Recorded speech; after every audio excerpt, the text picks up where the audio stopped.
I don't care if you've been waiting on more fatalities all night. If you up, smash that like button. Welcome to Black and the Black Times Infinity. I'm your host, Cthulhu's Prodigy, coming to you live and direct from the stack. Smoke me out, fam, with all that dang shit on my leftovers ninja in the world of ninja. Oh, you thought you was raw? Boom! Not anymore. I'm on far right. Engineering on the ones and twos, Chuck Bill Island, Freeze and Post Chronos. Even though we had justice a day or so ago, we still need actual reform. The problem still exists. Let's fix the actual problem. Last but not least, we got your boy Blue. 420 is just a day for people who smoke weed to smoke more weed. Oh, we back up in here. Saw it on the shirt. I like it. I saw, you know what? Hold on. I saw a shirt today that said, "Don't be so woke that you can't dream." I was like, damn, that's a good fucking shirt. That is a very good shirt. That's a good ass quote. Yeah. Or I like what was it, Mitch Hedberg's line where he says, I decided to stop chasing my dreams and just ask them where they're going or something like that. Yeah. I'm gonna stop. Hold on, this is the quote. I'm gonna start chasing my dreams, man. I'm just gonna ask where they're going and meet up with them later. Yeah. Yeah. Awesome. Good shit. All right, give us some stats, Cronus. Oh, shit. Sorry, I was pouring me a drink. I will give you the stats here in a second. My drink is more important than everything else, I guess, tonight. One second. So, listener of the week would be Anthony Wells. Thank you very much for watching so many times. And it's going to take me a second to pull up the ones from YouTube because YouTube had to press like 3 or 4 fucking buttons to pull up the goddamn chat room. Let's see. I think we're live or not. I got a little notification. You should have. Yeah, we're definitely live. Okay, nobody's in the chat. I had to refresh. Yeah. So nobody's in the chat. All good. Yeah. All good. All good. Old Ninja, you know the routine. You got what you pouring and whom is it for? Got that black. Wait, what, Blue? I got that. Black is beautiful. Oh, those two aren't the same thing, but not necessarily mutually exclusive. Okay. This week, pouring out some Schlitz smoked liquor. We're gonna start with Bernie Madoff, the infamous architect of an epic securities scandal, burned through thousands of investors, outfoxed stock exchange regulars, which earned him a 150-year prison term. Better known to most people, he's the creator of the world's largest Ponzi scheme, at least to most folks. He was once the chairman of the NASDAQ stock exchange. Are you talking about Bernie Madoff? And,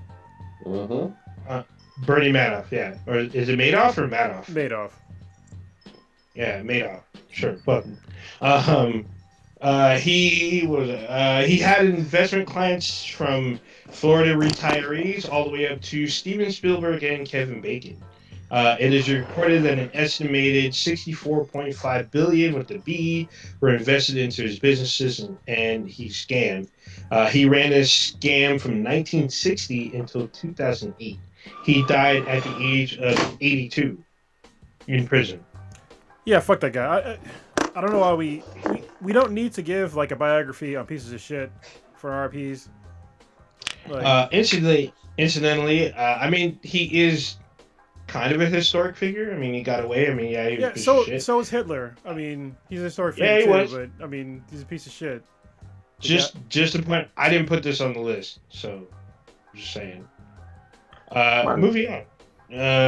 Next, we have Helen Mccoy, British actress from notable films such as The Queen, Charlotte Gray, Skyfall, Hugo, and she starred in the last 3 Harry Potter films as Narcissa Malfoy.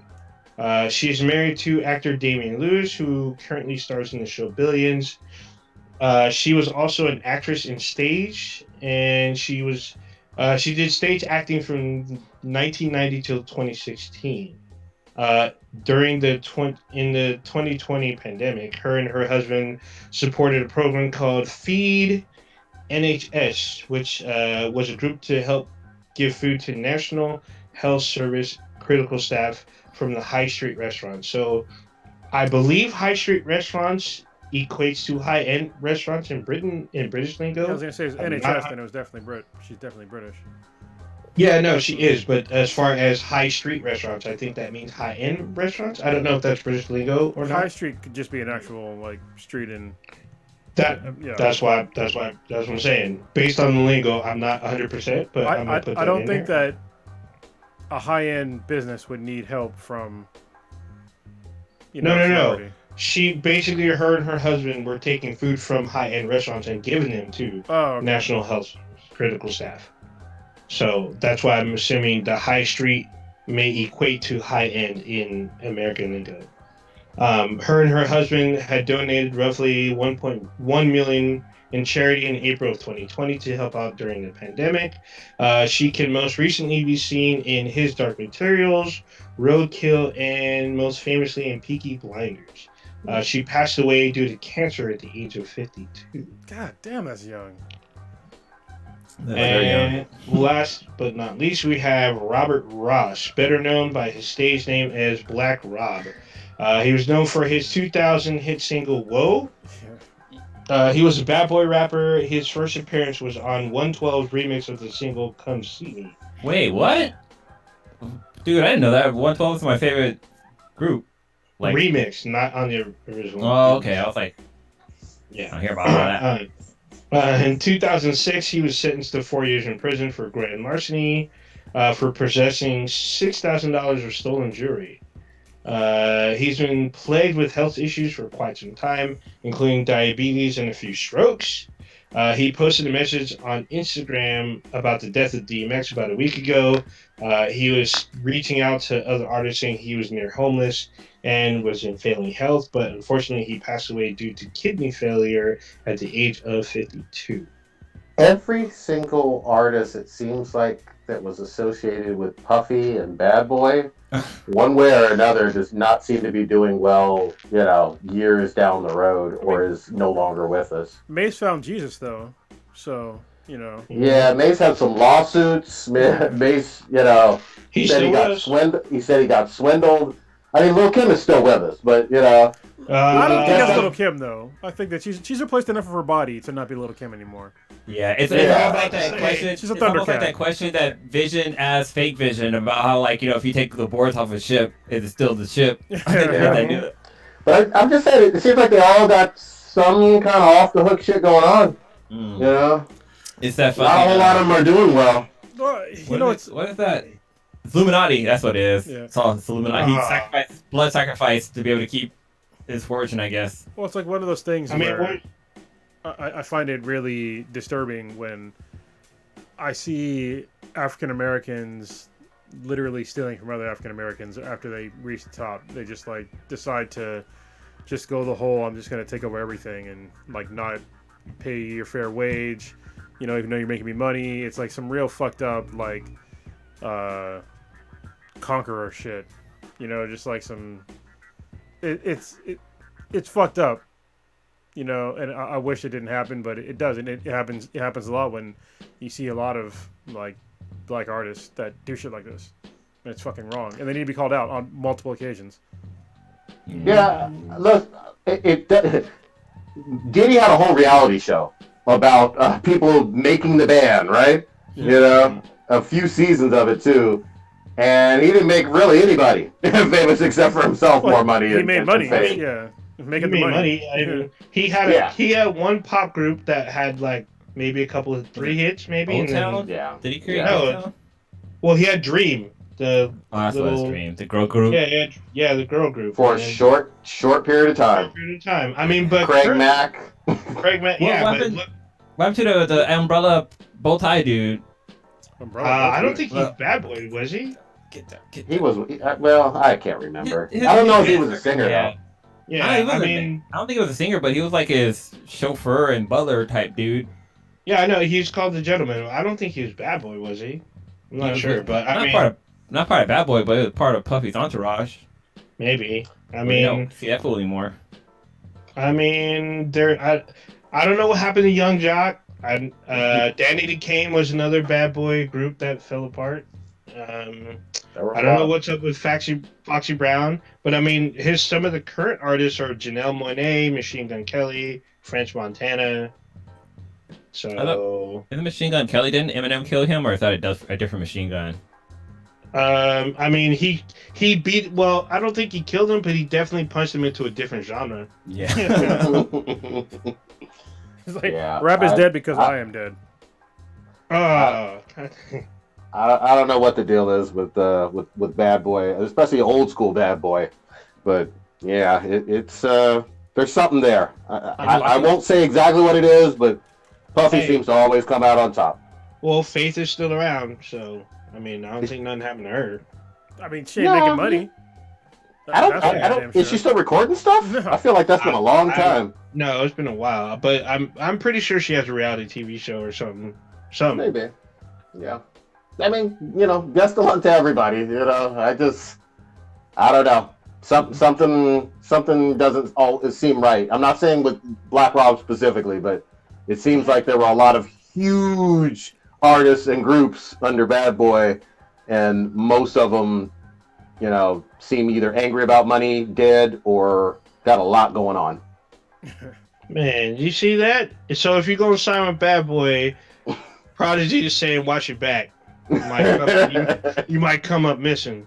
Yeah, man. All right. Unless you keep that Cambodian breast milk on hand and keep Puffy happy. Oh, yeah. Only the finest breast milk. Oh, my God. From midget. How about that? All right. Who wants to start it off, goddammit?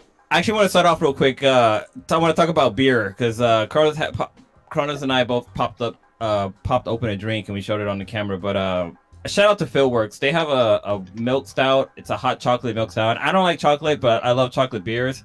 But usually they have this around the winter time, and they brought it back for the springtime. And this beer is so fucking good. Like, I literally was by there today, and I popped in to see if they actually had it because there's a Philworks in San Ramon. And yeah, I went in there, saw it on the menu, was like, hey, let me get 4 cans to go. Got it, came home, and that's what I opened up. And I'm drinking it in my commemorative Black is Beautiful glass, mainly to signify what happened today, or was it yesterday? Yesterday, with the trial results. But Kronos, what's the drink that you're drinking? Jesus Christ, this is a fucking crazy You're one. drinking a cider, right? It is a cider, but it's a barrel-aged dry cider, and so it was an apple cider that's aged in whiskey barrel. So it's a very interesting flavor to it, and it's 8.5% alcohol, so it's pretty potent too. It's quite good. It basically tastes like apple juice and fucking whiskey. So, yeah, that sounds like a hangover. Who's the brewer? Who's the brewer on that one again? The brewery is Greenwood Cider Company, and they are based out of Seattle, Washington. So, that's cool. And this is speaking of ciders. Sorry, this is a lot of the beers that I get are from Tavor. So maybe I'll have to reach out to them, see if we can get like a promo code for Tavor. But if you like beer and cider and stuff like that, like it's basically a site kind of like Woot, where like actually it's even better than Woot because every few hours there's a new beer that's on there, and you can actually let me pull up the app so people can understand what the fuck I'm talking about. For people that are actually watching this on YouTube, I'll explain it to you if you're listening on audio because that's how most people consume this podcast. So. This is the actual app that I use. This is the Tavor app, and so you see like it pulls up like the beer that they have, and if you just scroll through, like these are all beers that you can buy on here. Some of them are sold out. That's not sold out, but so every few hours, like they come up with like a new beer, and yeah, this one's sold out. This chocolate pie de cream is sold out. I think it's by Hubbard Brewery, Hubbard's Cave. Yeah, but. You can just sit there and every few hours a new beer will come up that's like kind of limited, and you just click buy, and then after a month they like you buy all these beers, and at the end of the month or at the end of like whatever period that you have, they box all your shit up and they ship it out to you. And so sometimes like I'll forget how much I bought, and I'll get like a lot of beers, and I'll forget how much I spent like $400 fucking dollars. But I'm just saying it's a really cool app, and hopefully I can reach out to them and see if I can get like a promo code because I know you can get like $10 off on like some shit. Because Patrick got me on this. He's a listener of the podcast. I met him through like a Brothers in Craft Brew group on Facebook. Real good dude, and I met him in real life as well. We traded some beers. It's a great app, and this is where I got it from. Was from Tavor, because if you want to reach out and like try different kinds of beers that maybe you don't think you like different kinds of beers, you can just buy like one or two of a certain kind of beer, and you don't have to buy like a whole 6-pack or case or whatever, and they just box it up for you and get ready to go. Like most of the beers that I get, I like because it's shit that I like. But sometimes I reach out to like, see if I like something else, and sometimes they don't always work. But it's whatever. It's only one beer, so Gotta roll those dice. yeah. Roll them dice. Yeah, it's kind of interesting since you mentioned the whole cider. Like this over the weekend, I did. There's a thing that happened in San Francisco called the Cider Summit, and it was virtual because of COVID and stuff like that. And it was pretty fun. It wasn't as fun as the beer one we did, but like they did a live stream on Facebook, and I was interacting with the host and stuff like that. And like I don't know, the shit was pretty fun. I got pretty tipsy because like I got about 6 different ciders to drink. But like the pack that they give you is enough for like 2 or 3 people to sample out of. But since it was just me, I was drinking it myself. But yeah, it was a pretty good time. So shout out to Cider Fest, and I think it was Cider Magazine. They're the one that put it together. Nice. But I really can't wait for them to get back to doing it live again, because there's one cider company called JC Ciders, and they make an apple cider whiskey. That's hella fucking good. Like you can drink that whole bottle and not. I mean, you're gonna feel it, but you're not gonna be like, you're not gonna really care, basically. But y'all gonna have to DM me where I can get this shit. Well, I think you get it at they always say you can get it at Whole Foods, but I can never fucking find it at Whole Foods. Not Whole Foods, at Trader Joe's. You can be able to get it at Trader Joe's, but it's funny. Like 1 year I went to their booth. I'm like, yeah, you're the whole reason why I keep coming to this. And the guy's like, oh, that's cool. You're gonna get a bottle? I'm like, yeah, I'm gonna get a bottle. I still have one at home. The guy's like, you still got one at home? Like, what the fuck is wrong with you? Like, that bottle should be empty from the time you fucking buy it from the store and get it to your house. That's literally what the dude said. I'm like, dude, you're right. I should be drinking it more often. But yeah, it's a really good cider or whiskey. Good shit, man. All right. I guess we're done Set up this Chauvin trial. Yeah, so I guess I'll take the lead here, because I actually did a video on this on our YouTube channel. It's not an audio, but it's on YouTube about my initial thoughts about the Chauvin trial and the verdict. So Derek Chauvin, the former police officer who murdered George Floyd for over 9 minutes, he was found guilty on all 3 counts. It was like murder, second-degree murder, third-degree murder, and then I think it was like second or third-degree assault, something like that. So it's 3 counts, guilty on all of them, and the jury deliberations were like less than 12 hours, so it was a pretty quick turnaround for something like this serious. The trial was, I think, 14 or 15 days, so it was quite a long time for a trial, and there was like a lot of evidence that was shown, and a lot of evidence that I watched, and things that I was not aware of that happened, like with somebody from a firefighter being on site and couldn't help George Floyd because the Officer Tao was saying nobody helps him, and The fuck? not knowing that they knew that George Floyd was dead for minutes, and they didn't decide to help him after they had no pulse. It's like, listen, the guy has no pulse. He's obviously fucking dead. Why wouldn't you try to help him? And I think that is some of the most damning evidence, like, of all, is the fact that you're supposed to be protecting and serving, and you killed him, and you didn't try to help him afterwards, like, at all. You just, after George Floyd died, Officer Chauvin was still on his neck for an additional 3+ minutes, when they could have been trying to save his life. But he decided not to, and I think that's just it's a wanton disregard of human life. And to me, like, I'm happy that that he was found guilty, but it's a hollow victory for me. I mean, yeah, he's guilty. He's gonna go to jail. I get that, but in the meantime, we had somebody killed the day of the fucking trial, as they were literally reading the verdict. A 15 or 16-year-old black girl got shot in the chest multiple times after calling the police because she's getting attacked by adults. And I watched the video, and it's like, yeah, I understand. Like she had a knife in her hand and she was going to stab somebody, but self-defense. yeah, she was getting attacked, and Kyle Rittenhouse, who killed two, or did he kill two people? One or two people? I forget how many. I think 2 or 3. I think he killed. Well, he shot 3, but I think 2 of them died. He shot 3 people. He had his firearm on him, and he got a water bottle, and thanks. and he got bail.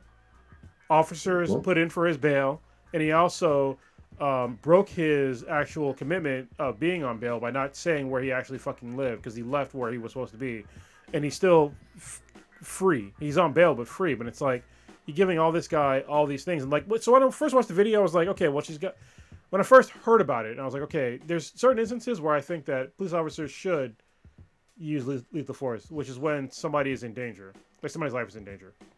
Sure. So I get that, and I get that she had a knife in her hand and she was she's gonna stab somebody, because she was gonna stab somebody, but she was the person that actually called the police, and she was the one that was getting attacked, and I don't understand why the officer, when I watched the video, like, he didn't really ask any questions. There was somebody else that was getting kicked in the face by a man. A woman was getting kicked in the face by a man on the ground, and he didn't shoot him. And I don't understand why police officers go to lethal force so quickly sometimes. Yeah, I understand somebody's life is in danger, but at the same time, we had similar circumstances with somebody else, and they killed somebody, and they're still alive today. And police officers put in for their bail. Like, they literally donated to their bail fund. And it's like, we've got a long way to go here in America, where, Chauvin is gonna go to jail, but it's like, I said in the video, first of all, I don't think that he understands that what he did was wrong. And a lot of Americans don't understand that what he did was wrong. Because people will still bring up that, oh, well, George Floyd was a drug addict, or, he had things in his past that he did. He had prior arrests. I'm like, motherfucker. He has a criminal record. Yeah, but Chauvin did too. I mean, Chauvin got, how many, I think it was 18 times that he got, that he had complaints against him. And he got punishment from at least 3 or 4 of those. So it's like, why aren't you looking at his background? You're letting this fucking dangerous ass dude still serve on the force. And let's just people just gloss over the fact that the original statement from the police was that George Floyd died from medical distress on scene. And if it wasn't for a 17-year-old, a fucking minor that had the video, the initial video, if it wasn't for her, then we would have had no idea they would have just covered it up, because they covered it up knowing that they all had the body camera footage. They knew that there was cameras around them, and they still try to cover it up. So yeah, the chief of police was up there, and other officers were, obviously going against him. But their initial thoughts for this, their initial reaction for it was, cover it up for this guy. Let's cover up another one of his mistakes, that he murdered somebody. That was their initial thing. And I don't see anybody from the fucking right talking about this. The fact that we are lucky that it took so much evidence to convict this dude. So much evidence. Like, it wasn't just the camera, like the one videotape. That's the main one. Cronus, really quick. I'm sorry, I gotta stop you. Prodigy, if you're gonna scribble notes, can you please mute yourself? Or move to a softer surface, please. Sorry, my bad. Go ahead. Yeah, no, but he's probably going to touch upon some shit I'm talking about. Yeah. But it's just amazing that we had to have this much amount of evidence. And when I woke up, yesterday on 420, I woke up thinking that there's a chance that this guy can get off. That was legit chance that this guy can get off. And I think that most black people and most black and brown people understood that this guy can still get off, even with all this evidence. And there's people that are still talking about how they think that it was justified about what that guy did. People like that, this is why I don't want to live here anymore.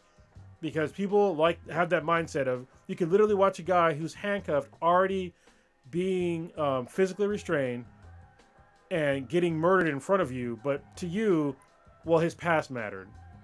Like, what the fuck? Kind of jumping back to the cover up story. So Cronus' sister had posted up this article that was posted that came from the Minnesota police, and it actually says on here that the officers called the ambulance, and he was transported to Hennepin County Medical Center by ambulance, where he died short time later. So basically, they're saying that he died on his way to the fucking hospital, which is a goddamn lie. But like the fact, like. This post was so like outrageous. I was like, okay, this gotta be fake. So I had to like look it up and like actually found like proof that this shit was legit. I'm like, wow, are you fucking serious? Like I didn't even know about this until like yesterday. Or no, it was today. I learned about it today. I'm like, that's some fucked up shit. Like this whole thing would have never would have came to light if it wasn't for the kid that videotaped it from his fucking cell phone. And I remember the kid like filming it, telling him like, you know, you're choking him, and they're like that. Like one officer was telling him to back the f off and this and that. It's like this is so fucking disrespectful. We're very lucky that this was filmed, and I just want to really point out in a lot of states, a lot of counties and whatnot, they're trying to change, and they're actively changing laws to make it illegal to film things of this sort with incidents with police. So. Be very aware of that. I think that's complete bullshit. But I want to go back to something, man. I have to say it as plainly as this. This is about a officer going way above and across the line because the suspect was black.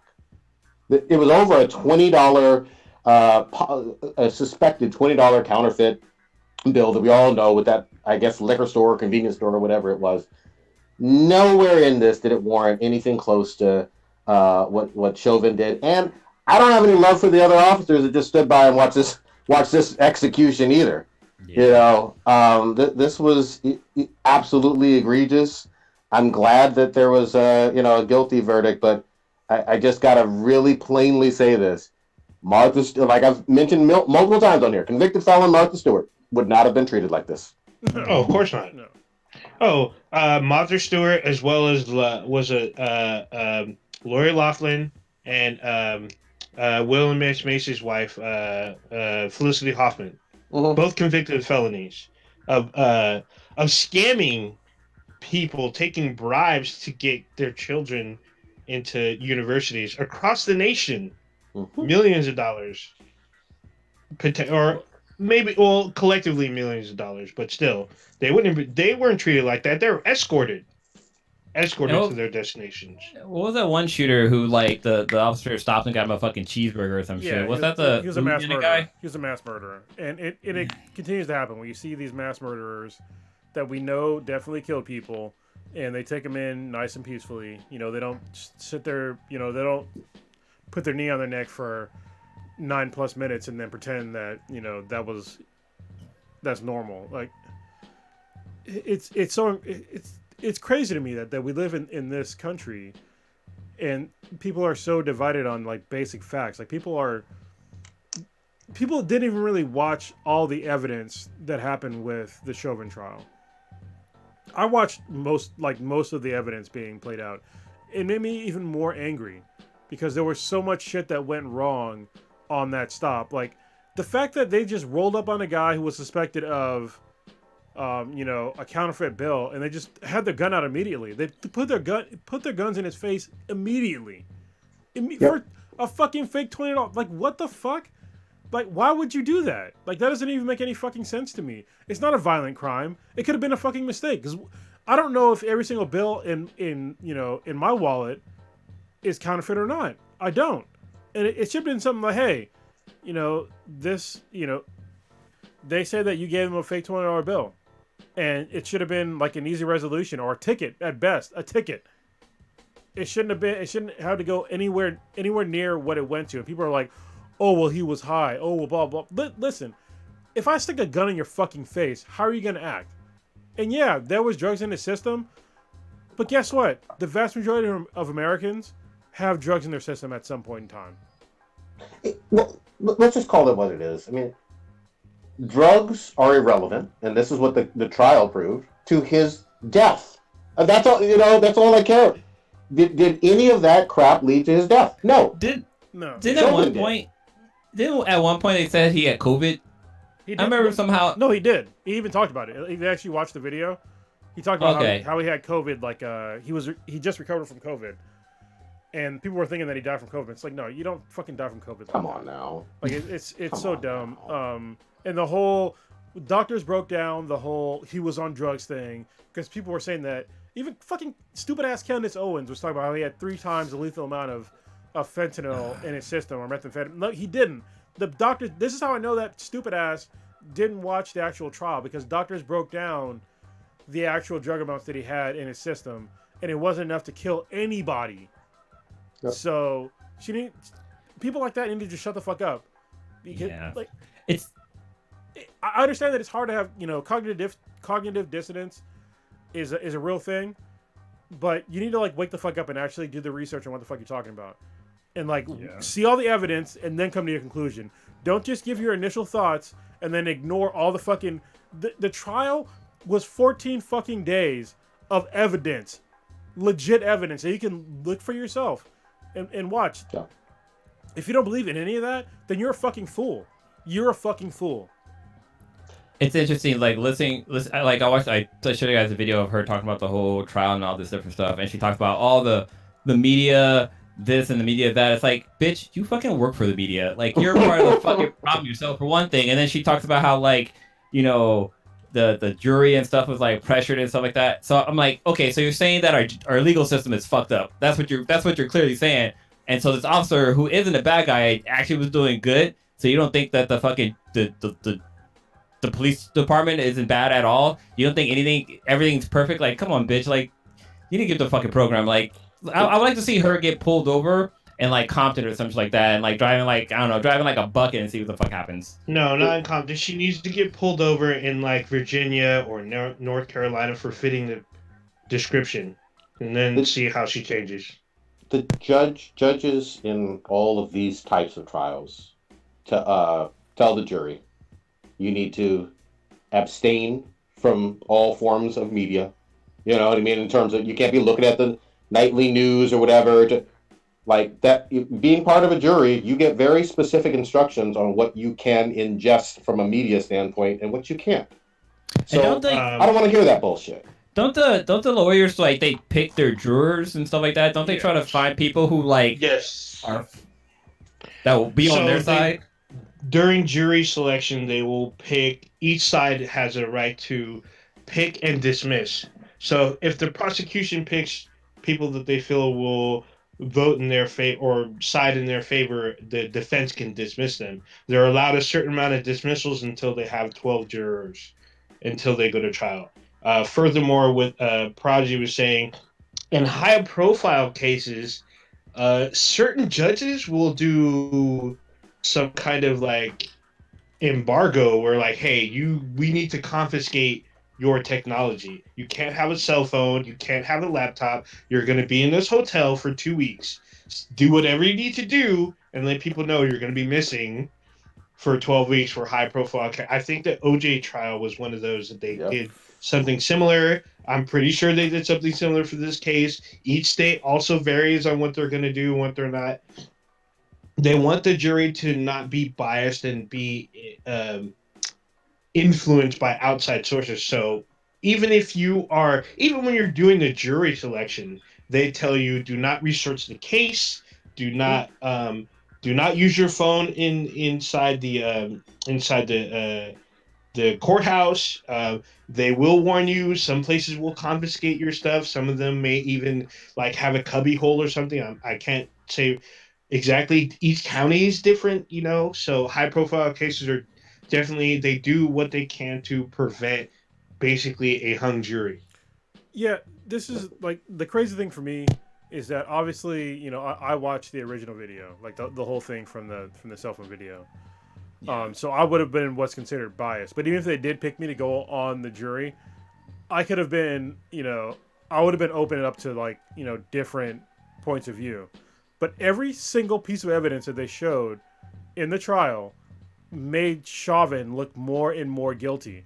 And for anybody that really paid attention, if you watched all the evidence being played out and you thought that guy wasn't guilty, then I don't even know what to say. Like, you're barely even a human being to me. Like, Yeah. seriously, like he killed the guy, obviously killed the guy. He didn't render him aid. He stayed on top of his body after he was dead. After he was obviously dead, he even said, "Hey," like one of the other officers, he has no pulse, and he just ignored it and stayed on top of him. Like, what the fuck? Like, that's way above and beyond like what you like. That alone should be enough to like convict the guy. Obviously, he's already been convicted. He's a murderer, so we know that for a fact now. But for people on certain political spectrums to sit there and be like, oh, well, he was just to do that. No, he wasn't fucking just. That's not just. Police officers are not out there to kill people. They're not, especially when he's already fucking subdued. If somebody's in handcuffs and you can't control them, 3 of you can't control them, then you shouldn't. None of you should be officers anymore. I'm sorry, you shouldn't. Because I can control somebody easily. Like, I don't give a fuck. You'd have to be a very large, unless you can break out of handcuffs. I can control you when you're in handcuffs. I can control the vast majority of people outside of handcuffs. It's not fucking hard. I'm gonna just say Stitch is in the chat real quick, and he said the prosecutors did an amazing job of making sure that defense couldn't weasel a bullshit excuse. Had his supervisors, training officers, and chief all say, "Nope, he was wrong." Yeah, that's another thing. Is like other police officers literally testified against him, and you still have stupid motherfuckers trying to say that he was justified. If the police say that he was wrong, where's your excuse? It's over. Like, seriously. Yeah. And these are also the same. I'm gonna fucking call it how it is. The same pieces of shit that try to cover it up from the get go. So like the police chief, fuck you.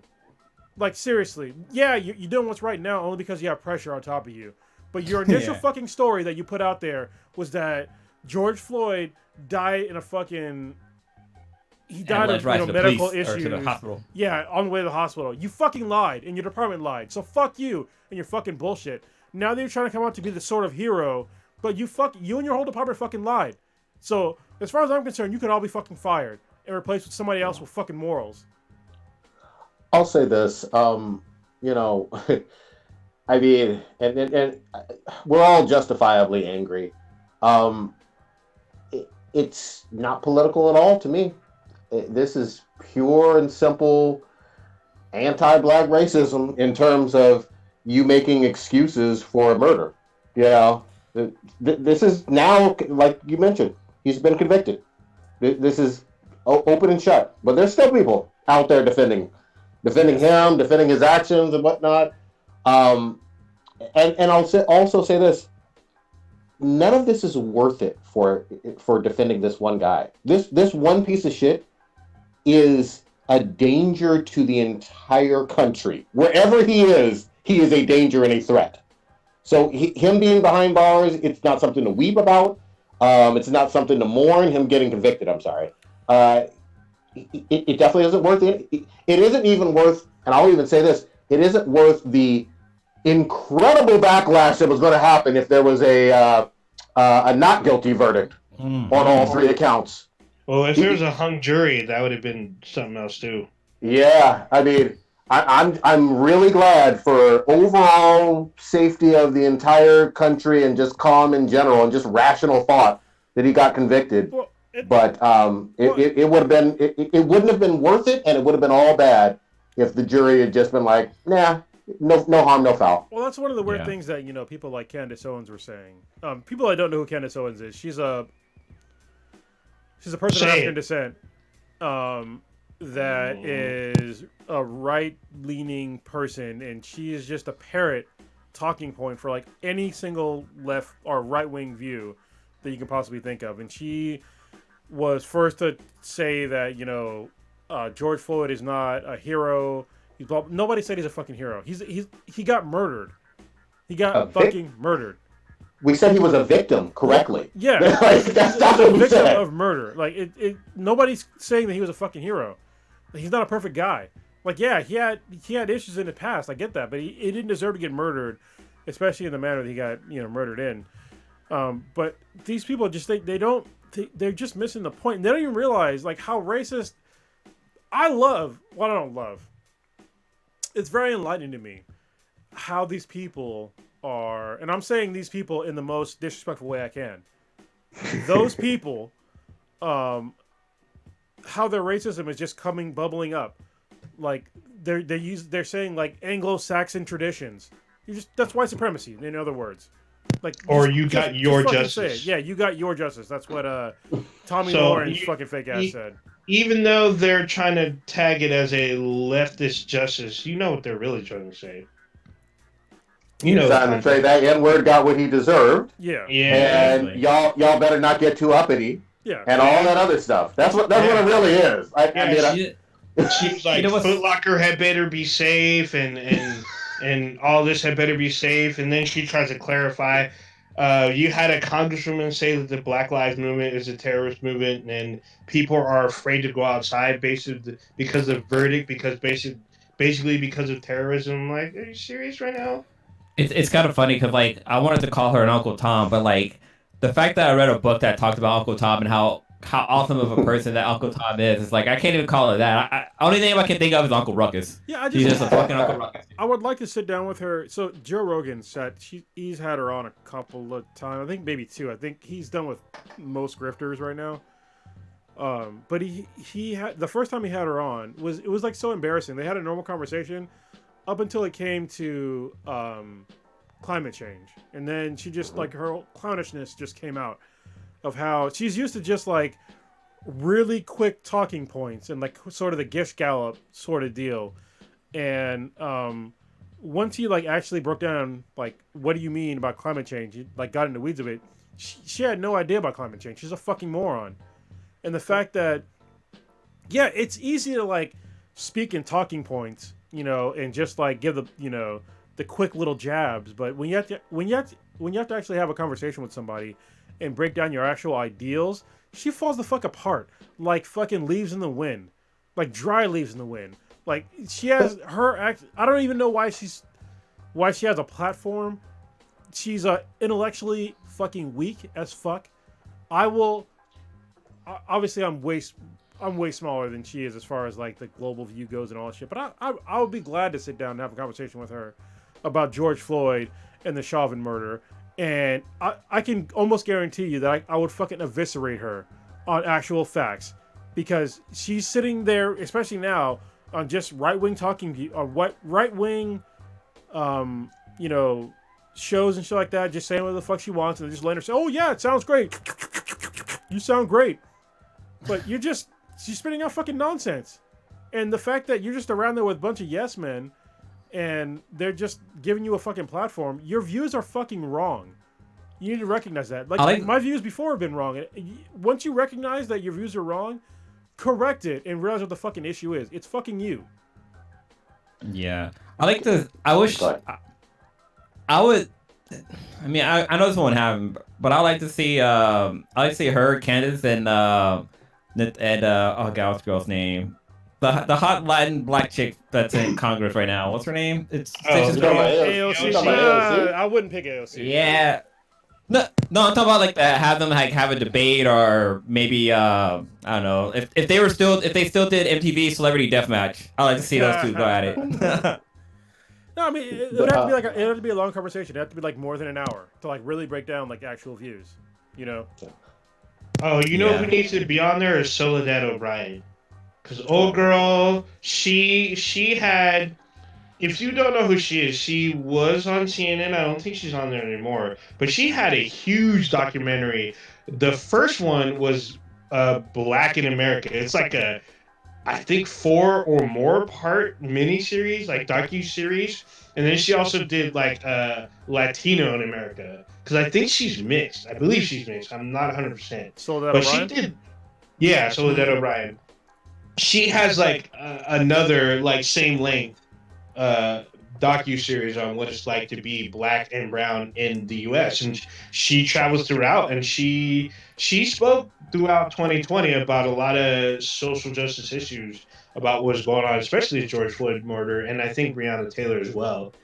But if you put her on that debating table, I think there would definitely be some interesting talking points. All right, I'm going to jump in real quick. In terms of debating, I think it can be a little bit dangerous sometimes when we're talking about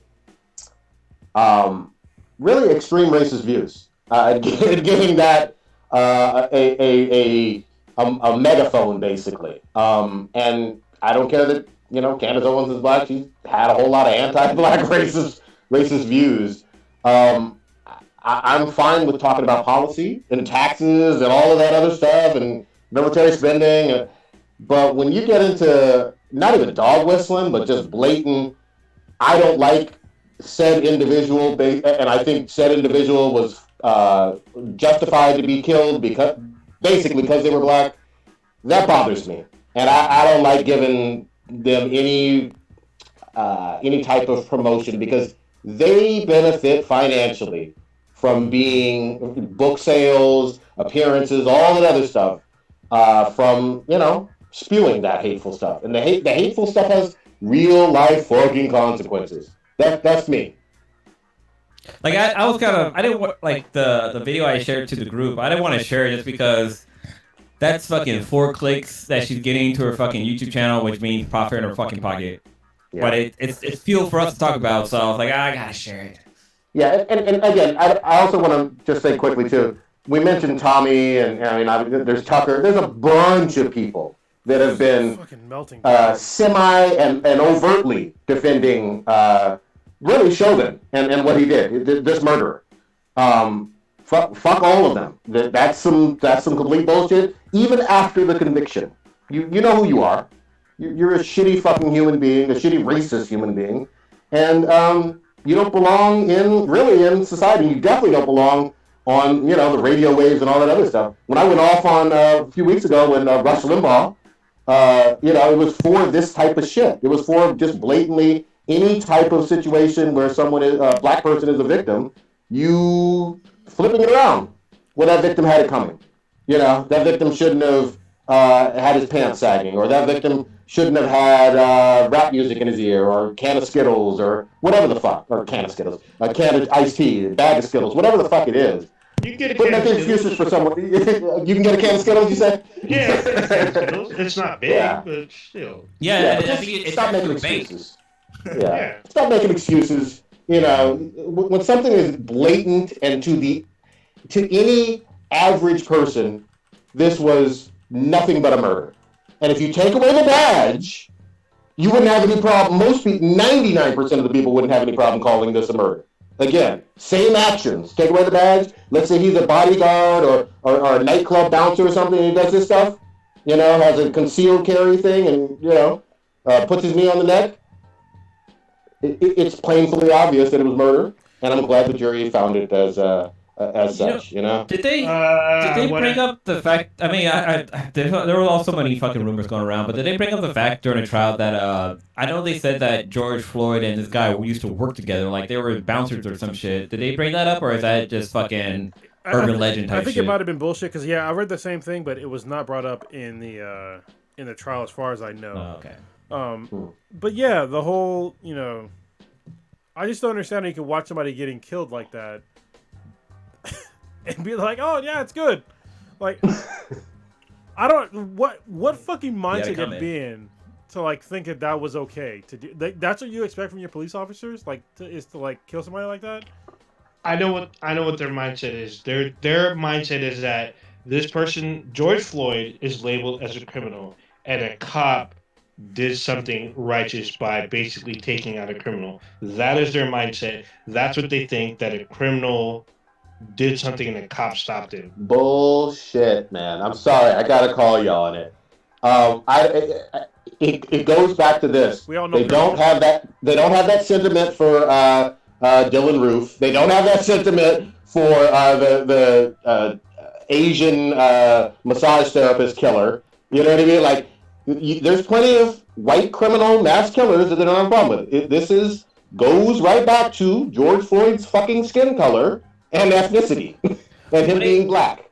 When I heard the story about the white guy who killed the Asian massage parlor people or whatever, the fact that I heard, like, I think it was the sheriff, he said that the guy was having a bad fucking day. Like, are you kidding me? He just murdered multiple fucking people because he was having a bad fucking day? You think that's okay? Who had a worse day, him or the people he fucking murdered? Yeah, right. Like, what the fuck? Like, seriously, like, this is the. God, I'm fucking. This is the fucking white supremacy bullshit that we have to deal with on a daily basis. You know, being black or brown in America, is that we get to see these people that are white that, you know, get taken in after literally murdering people. Like, we know they murder people, and they get taken in just fine. They make sure they're nice and safe when they bring them in. They put a goddamn bulletproof vest on them for some reason to make sure they don't get killed, even though they just murdered people. In the meantime, you have petty crimes that are being done by brown people, and they're getting killed for it by the police. Like, what the fuck? We need police reform, and we need it yesterday. Like, we need it a long time ago. And it needs to happen. Like, this is why this is kind of like a hollow victory for me, because yeah, I mean, the guy's going to jail, but like I said before, like, his whole department protected him up until the point to where there was too much public pressure upon their department. You know what I mean? But if it wasn't for that pressure, it wasn't for that video, he'd have been a murderer, and he'd have got away with it. He would have, because this happened before. And there was like a Jesus Christ. This is personal to me, because there was somebody got killed by a police officer in 2018 in Danville, and I forget the guy's Latimer. His sister was a friend of mine when I was in like junior high, and so when he got killed by the police, I remember when it first happened, I was like, damn, that's fucked up. But like, what really happened? Like, I didn't understand like what happened. And so now the video came out of like what happened, and now the officer is, years later, he's brought up on charges for murder. And it's just like, what the fuck? Because remember like how much it affected her and her whole family, like her going through like serious pain, going through like her, because I guess he had apparently he had mental issues, and it was like a slow speed chase, and I think the police officer like ran him over or something like that, he got killed by the police. And now it's coming out like years later, and it's like, you're seeing all these other things that are coming out like years later, and it's like, dude, can people not see now that it's a fucking systemic problem? It's a systemic problem that needs to fucking end. You gotta people want to keep bringing up that, oh, well, people are, you know, they're rioting and looting. They're rioting and looting because the system is so fucked up. They're killing us and people that look like us for no reason. They're not upholding the law. They're taking the law into their own fucking hands. Police officers are supposed to be, they enforce laws, all right? That's what they're supposed to do, is enforce laws. So if somebody breaks the law, they take them into custody, and then the legal system goes through the rest. They're not supposed to, unless somebody's life is in imminent danger. I'll give you that caveat. Yeah. I totally understand that, right? Somebody's life is in imminent danger, or their own lives are in imminent danger. Then yes, defend yourself. Definitely keep the peace. Keep somebody else from getting killed. I get that. But when nobody's life is in danger and you're still killing people, what are you fucking doing? And the fact that society as a whole at this point in time is still okay with this happening all the fucking time, what the fuck? Like, what do you think is going to happen here in society? Like, it's fucking wrong, and it needs to end. I don't want to hear any motherfucking talking points about property damage ever fucking again. After January 6th, that falls on deaf ears of my ass. You can miss me with that bullshit. No, sir. And then I'll also say this too, and you know, it's gonna sound partisan, it's gonna sound fucked up, but Trump would have exacerbated this situation. I'm going to flat out fucking 100%. Say that. Yeah. Had he been on Twitter, had he been in office and on Twitter, this shit would have really hit the fan in terms of him not just dog whistling, but saying, look at these motherfuckers. Why don't we go get them? Why don't we go do something? Blah, blah. You know for certain, based on January 6th and 4 years of that bullshit, you know he would have seized this opportunity to stir up more fucking hatred and racist bullshit. Very Dude, fine. he would have had very fine people. Yeah. Yeah. he would have had the Proud Boys fucking outside the fucking courthouse and shit. Like He literally would have. And that's not just me, hyperbole and blasting off. Nah. Let this motherfucker get on Twitter. I bet you that'd be one of the first fucking tweets he sends out right now. So, yeah. Anyway. That guy was so fucking dangerous to be on fucking Twitter. Like, holy shit. Like, when he lost presidency and stuff like that, and the new people are in the office, there was just like a sigh of relief that came over me. Like, there was like a little bit of weight lifted off my shoulder, not knowing that he wasn't the president anymore. I'm just gonna say it like this: the fact that we all have moved on in a way, but he literally sent a fucking mob to the Capitol and they fucking killed a cop. Like, that alone, to me, is something I don't care the fact that it's the end of April right now, I'm never getting over that shit. They killed an officer, and then you want to talk about any type of property damage or a blue lives. No! Fuck out of here. Not after January 6th. Not with me. And it's also interesting how, like, with the whole Kaepernick kneeling down for the army, for military, or for people being murdered and stuff like that, and people's like, oh, that's disrespectful to the military and blah, blah, blah. And then, like, literally a week ago, we had a person in armor, or not in armor, in his army gear getting stopped by police telling him he better be scared of this and that. And, like, that's how fucked up this country is. Like, they don't give a damn about black folks. Like, let's just be fucking honest. I mean, it depends. I mean, some of them do. So I'll give my personal experience. I've been pulled over by police officers before, and I've used my military ID to, like, get out of tickets before. I have been very fortunate. I've only ran across one police officer that was an asshole,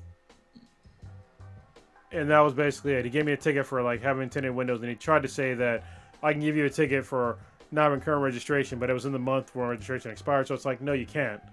Like, what do you want me to fucking thank you for doing a job you can't do anyway because I'm legally within my rights? That's some. I can't stand when cops do that shit. All right, when they sit there and try to be like they're the good guy after doing some fucking grimy ass shit. I could charge you with something more, but then why don't you? Are you not doing your job, or are you doing your job? Like, what the fuck is the point of you doing that? I can't stand that shit. But yeah, I've gotten pulled over while black before because I was driving a BMW and I had tinted windows that were in the front that I guess were too tinted, and then they gave me shit. It was in fucking Fremont, California. Tried to give me shit for it. They gave me a ticket, but it was like, I guess, and then try to say, well, it could be more because your registration isn't paid, but it's in the month that it's supposed to be paid. It's like, and bitch, like, what the fuck is your point? Yeah. Hey, I've been stopped walking while black, and I got stopped in the V formation. I was walking home from the fucking library, and I got stopped by, it was 2 black and whites, 2 undercovers, 2 SUVs, and 1 helicopter. And it's because they said I fit the description of a suspect that had stabbed somebody nearby, and it happened to be close to my house. Like, I was literally walking where I lived, and I mean, the cop came in, he was amped up, and I didn't argue with him. I just answered his questions truthfully or whatnot. But they pretty much thought they had their guy, and the thing was, I had a jacket. I was in all black, but I had a shirt that was burgundy underneath, and I didn't want to open it up to show him because I was surrounded. Like, I was up against a fence, and I knew if I had opened my jacket up, it would have been over. Because I wanted to show him I'm wearing an embroidered logoed shirt that represented where I work. And I was like, no, I'm just going to answer the question, then we'll see what happens from there. I ended up being let go, and I was able to walk home, but still. Did they do the cavity search? No. He asked me the questions that would, if I had answered a certain way, it would have put me in the location. And he told me why they stopped me. So... Well, it was still interesting to me. The crazy thing that's interesting to me is that, I mean, America, at least right now, like, most places are mostly white, right? So why aren't we seeing these similar stories with white people? I mean, they commit as much crimes as every other ethnic group, but they're not certain places where white people live that are, have a decent amount of money. They're not getting policed as well as much as other places are. But if somebody's committing a crime and it fit a description and it's a white guy, why isn't every fucking white person getting the same, treatment as we are? Well, we know why, but I mean, that thinks that this is a weird issue. Like, think about that. Like, why aren't they getting the same treatment as somebody that looks like us? You darkies deserve it. Yeah. Before we move on, I just want to bring up really quick. I'm gonna be trying to watch this Kendrick Johnson case, which was super suspicious. It's the case in Georgia where a young teenager was rolled up into a mat and he died while in the mat. And they said he did it to himself. Yeah. Yes, but the case is being reopened because it was a closed case. They closed the case, said he did it to himself. This is in high school, like wrestling, or this is high school in Georgia. It's the guy that they rolled in the mat, right? Yes, kid rolled up in that. Say his name. You can't roll yourself up. I'm gonna tell you right now.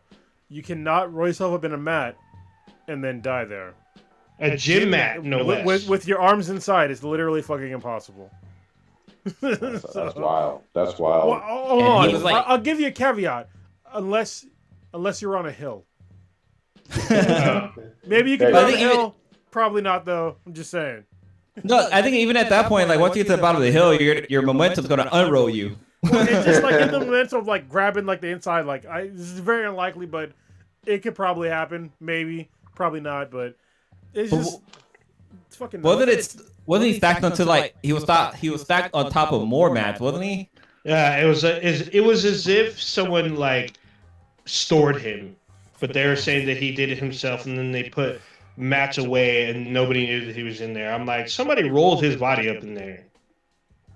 So the case has been reopened. So now they're looking into it. So we shall see. Yes, we shall. All right. Let's switch it up a little bit. Fine. Falcons winner shooter guy. The Bucky and Sam show. The Sam Gum. Or Sam and Bucky show. Sorry. the Steal Your Sister Fisherman show. Oh. What y'all think of this episode? This latest. I can't remember what fucking happened. I mean, it was interesting only because like it was kind of fast and it kind of went slow after a while. Yeah. Which is, I mean, it's fine. Like you can't have action packed every single. I mean, unless you're Warrior. I'm just saying, watch that on HBO Max.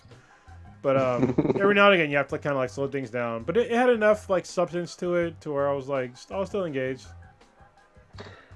Yeah, I mean, don't get me wrong. I like it. There was a couple eye-rolling moments, like for me when Bucky almost looks into the camera and is like, "Hey, Sam, I'm right-handed, so I forget sometimes that I got a metal left hand, and don't forget I'm right-handed.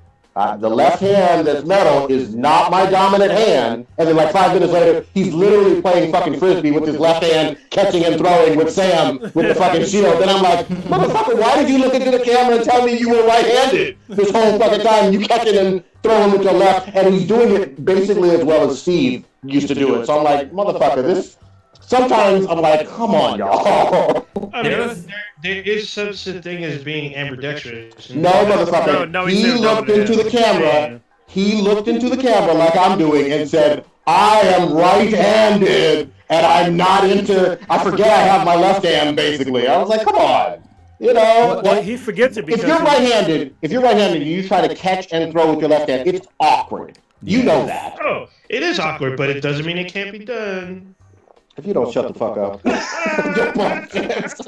I'm just saying. So what's funny is like when I play with Riley, my 4-year-old, when we're tossing balls around, like I usually use my left hand to throw, because it's for two things. It's first of all, it's to show her that I'm not good at everything, and to like show her like it's not difficult now because I had a wrist injury on my right hand a couple years back. Like I used to use my left hand. But it's to show her that I'm not good at everything, because it still is a little weird. But it's also to like make sure that I can still use my left hand, like to throw and like be that it's a useful arm. You know what I mean? Yeah, But I think most people think, sure. yeah, we all have dominant hands, but you can train your other arm and your other hand to like do the same fucking thing. But yeah, I mean, what you're Sure. saying is totally right. And it's funny how he says like, I forget that it's there. Yeah, you forget because you left it in like 1949 off the fucking, in some fucking gorge, you know, in Germany or some shit. But yeah, so I get it. But yeah, it's not a perfect show. There's like kind of shit you gotta like gloss through, but I still enjoy it. Yeah. So, but this episode had a lot of like cool little Easter egg in the beginning, like when they were fighting against Fake Cap, and like the whole fight scene was like kind of a throwback to when Cap and Bucky was going against Iron Man. But one of the biggest thing is when they're trying to strip the shield from Fake Cap. Like that, it was almost like watching fucking the fight against Thanos with Iron Man trying to take the gauntlet off of Thanos. Like it was almost like the same fucking scene. And then, but eventually they got it off because they didn't have some fucking love struck little fucking how was his name? Star-Lord try to get on Whippy over Kimura or whatever. But yeah, they were able to get the shield off of him. But like the whole fact that like Fake Cap was like down, he was about to kill try to kill both of them. Like he had the shield up in the air and he was about to take out fucking Falcon. But like luckily Bucky was able to save him, but he still was able to strip him of his wings and fuck up his suit and stuff like that. But like I just thought it was interesting that Falcon, here he is, somebody who doesn't have the secrets, the super soldier serum. Secret sauce. He ain't in that sauce. He ain't got that fucking M&M money, whatever. But no, but like, you know, he's using he's using his tech to try to fight against this guy, and he's kind of slowly losing. I mean, there's certain scenes where he's able to get an upper hand, but like, you know, there's one scene where he's trying to strip off Cap shield, kind of like how Spider-Man did in Civil War, where he webbed the shield and he was able to pull away from Cap. And Falcon tried to do something very similar to that, but like he wasn't able to actually get it away from him. Like Fake Cap was able to keep his shield in his hand and actually pull Falcon kind of closer down to him or whatever. But I just thought that whole fight scene with them was pretty cool. It was. I mean, go ahead, Old Ninja. You haven't gotten in here. Yeah, I was gonna. Well, were you gonna move on to something else, or like within the show? Still within the show. Yeah. Because I was gonna say, like shortly after the fight, that's when everything kind of slowed down. But we were introduced to a new character. Now, a lot of people were kind of like, I have heard of the moniker of the character, but not this character in particular. And it's played by actress I enjoy watching because I think she's very hilarious, but the La Contessa Valentina Allegra de la Fontaine, who is basically... She didn't even know her own name. That shit was funny. Yeah, I mean, she did know her name, but she says, my name is... You can call me Val, but don't call me Val, because I might shoot you. In the comics, I didn't know that she was Nick Fury's booty call for a while, and there's like a very famous white Nick Fury or black Nick Fury? Those are two different Nick Furies. Yeah, so originally, because she shows up in 1968, so she was white Nick Fury's girlfriend, and then there's like this huge issue back in the day with the Comics Code Authority, which I know that Comic News used to talk about them quite frequently, but there's like this whole thing about insinuating sex in the comics, and they weren't having that. So apparently Nick smashed, and they were trying to avoid like insinuating sex. So I think that's kind of interesting. And then if you watch Agents of S.H.I.E.L.D., we've had a Madam Hydra, a very like extravagant way. Yeah, it was prevalent and extravagant, but it was also in a virtual reality. It was pretty interesting. I mean, she makes it to the reality, but then she's destroyed. But still, what's funny about you bringing up Nick Fury and whatnot. To me, he was, especially the white '60s version, was always kind of like an American James Bond in Marvel and whatnot. And I'm like, James Bond is infamous for smashing all the Bond girls. You know what I mean? Yeah, that's true. That's why they're called Bond girls. Yeah, it's funny, but Hey, every time people say white Nick Fury, I think David Hasselhoff. Me too. Every time I'm just like, what? Because if you watch the film, he's surrounded by chicks. Well, what's hilarious about saying David Hasselhoff is that nobody watched that movie that he was in when he played. Nick Fury. Nobody watched it. Yeah. I've never seen it. Yeah, because apparently it's terrible. but nobody watched it. So it's like, why is it in our lexicon to think of him as Nick Fury when nobody watched the fucking movie that he was in? It's fucking bullshit. That's a weird point. Yeah. Maybe it's just because we all know about it, and maybe we've seen the trailer. I've seen the cover. The cover is him with like all of his agents are female. There might be one guy, but it's all mostly like hot chicks, like literally Baywatch style chick with guns. But why do we remember that? Hilarious. Like, I don't know. but we never I can't name a single other main character movie that I haven't watched where I can literally be like, hey, that's the person that was from that role, but I never watched the movie. Like, why would I give a fuck? Yeah, it's weird. I can think of one, but I don't know the name of the character, so I guess that doesn't fucking count. I'll say Brokeback Mountain. Well, I know the shit that happened. I've never watched a fucking movie, but then again, I don't know the characters' names. I know the actors that were in it. Everybody knows that was a gay cowboy movie. Like, but at this point, I think David Hasselhoff playing Nick Fury is basically like, if somebody was to say like, this was like the Shazam movie that was supposed to have what's that fucking black Sinbad? Sinbad, yeah. They said the movie never actually existed. I believe him, because nobody I fucking know watched the movie. Nobody. I swear to God, I watched it, but yeah. I thought I did too. I thought he was the Marine Corps, but I didn't. Apparently. Well, another cool thing in the Falcon Winter Soldier, I like how they kind of brought it back to the black guy who had the serum, and like how Falcon tried to bring the shield to him, and dude was like, I don't want that fucking shit. Get this shit out of here. What the fuck? What you bringing that shit to my house? Yeah, Elijah something. Yeah, but like Isaiah Bradley. But it's interesting because we got a little bit more of his backstory. Like, you know, there was somebody, I think it was Peggy Carter. I can't remember who it was, but somebody had faked his death to make him seem like he had died or whatever, so that he can get out of there. And like even him being alive, like, because Falcon was like, yeah, you should become the true Captain America, blah blah. I mean, that's the Phil the Night guy, and the guy was like, no, like if I come back out, people know I'm still alive. They're just gonna fucking put me back in fucking prison, basically. But like, it's just interesting how they kind of tied that into there. Like, you know, like here we have this guy who's same level as fucking Captain America, but like treated fucking differently. They actually say that, you know, in his kind of backstory that basically he went to jail for doing exactly what Cap did in the first. It's that fucking thing. Yeah, like basically saving POWs, which is one of those things that. Clarence, you tell me if I'm wrong, but one of those things that I think you get like medals of freedom and shit for, or you know, commended for saving POWs.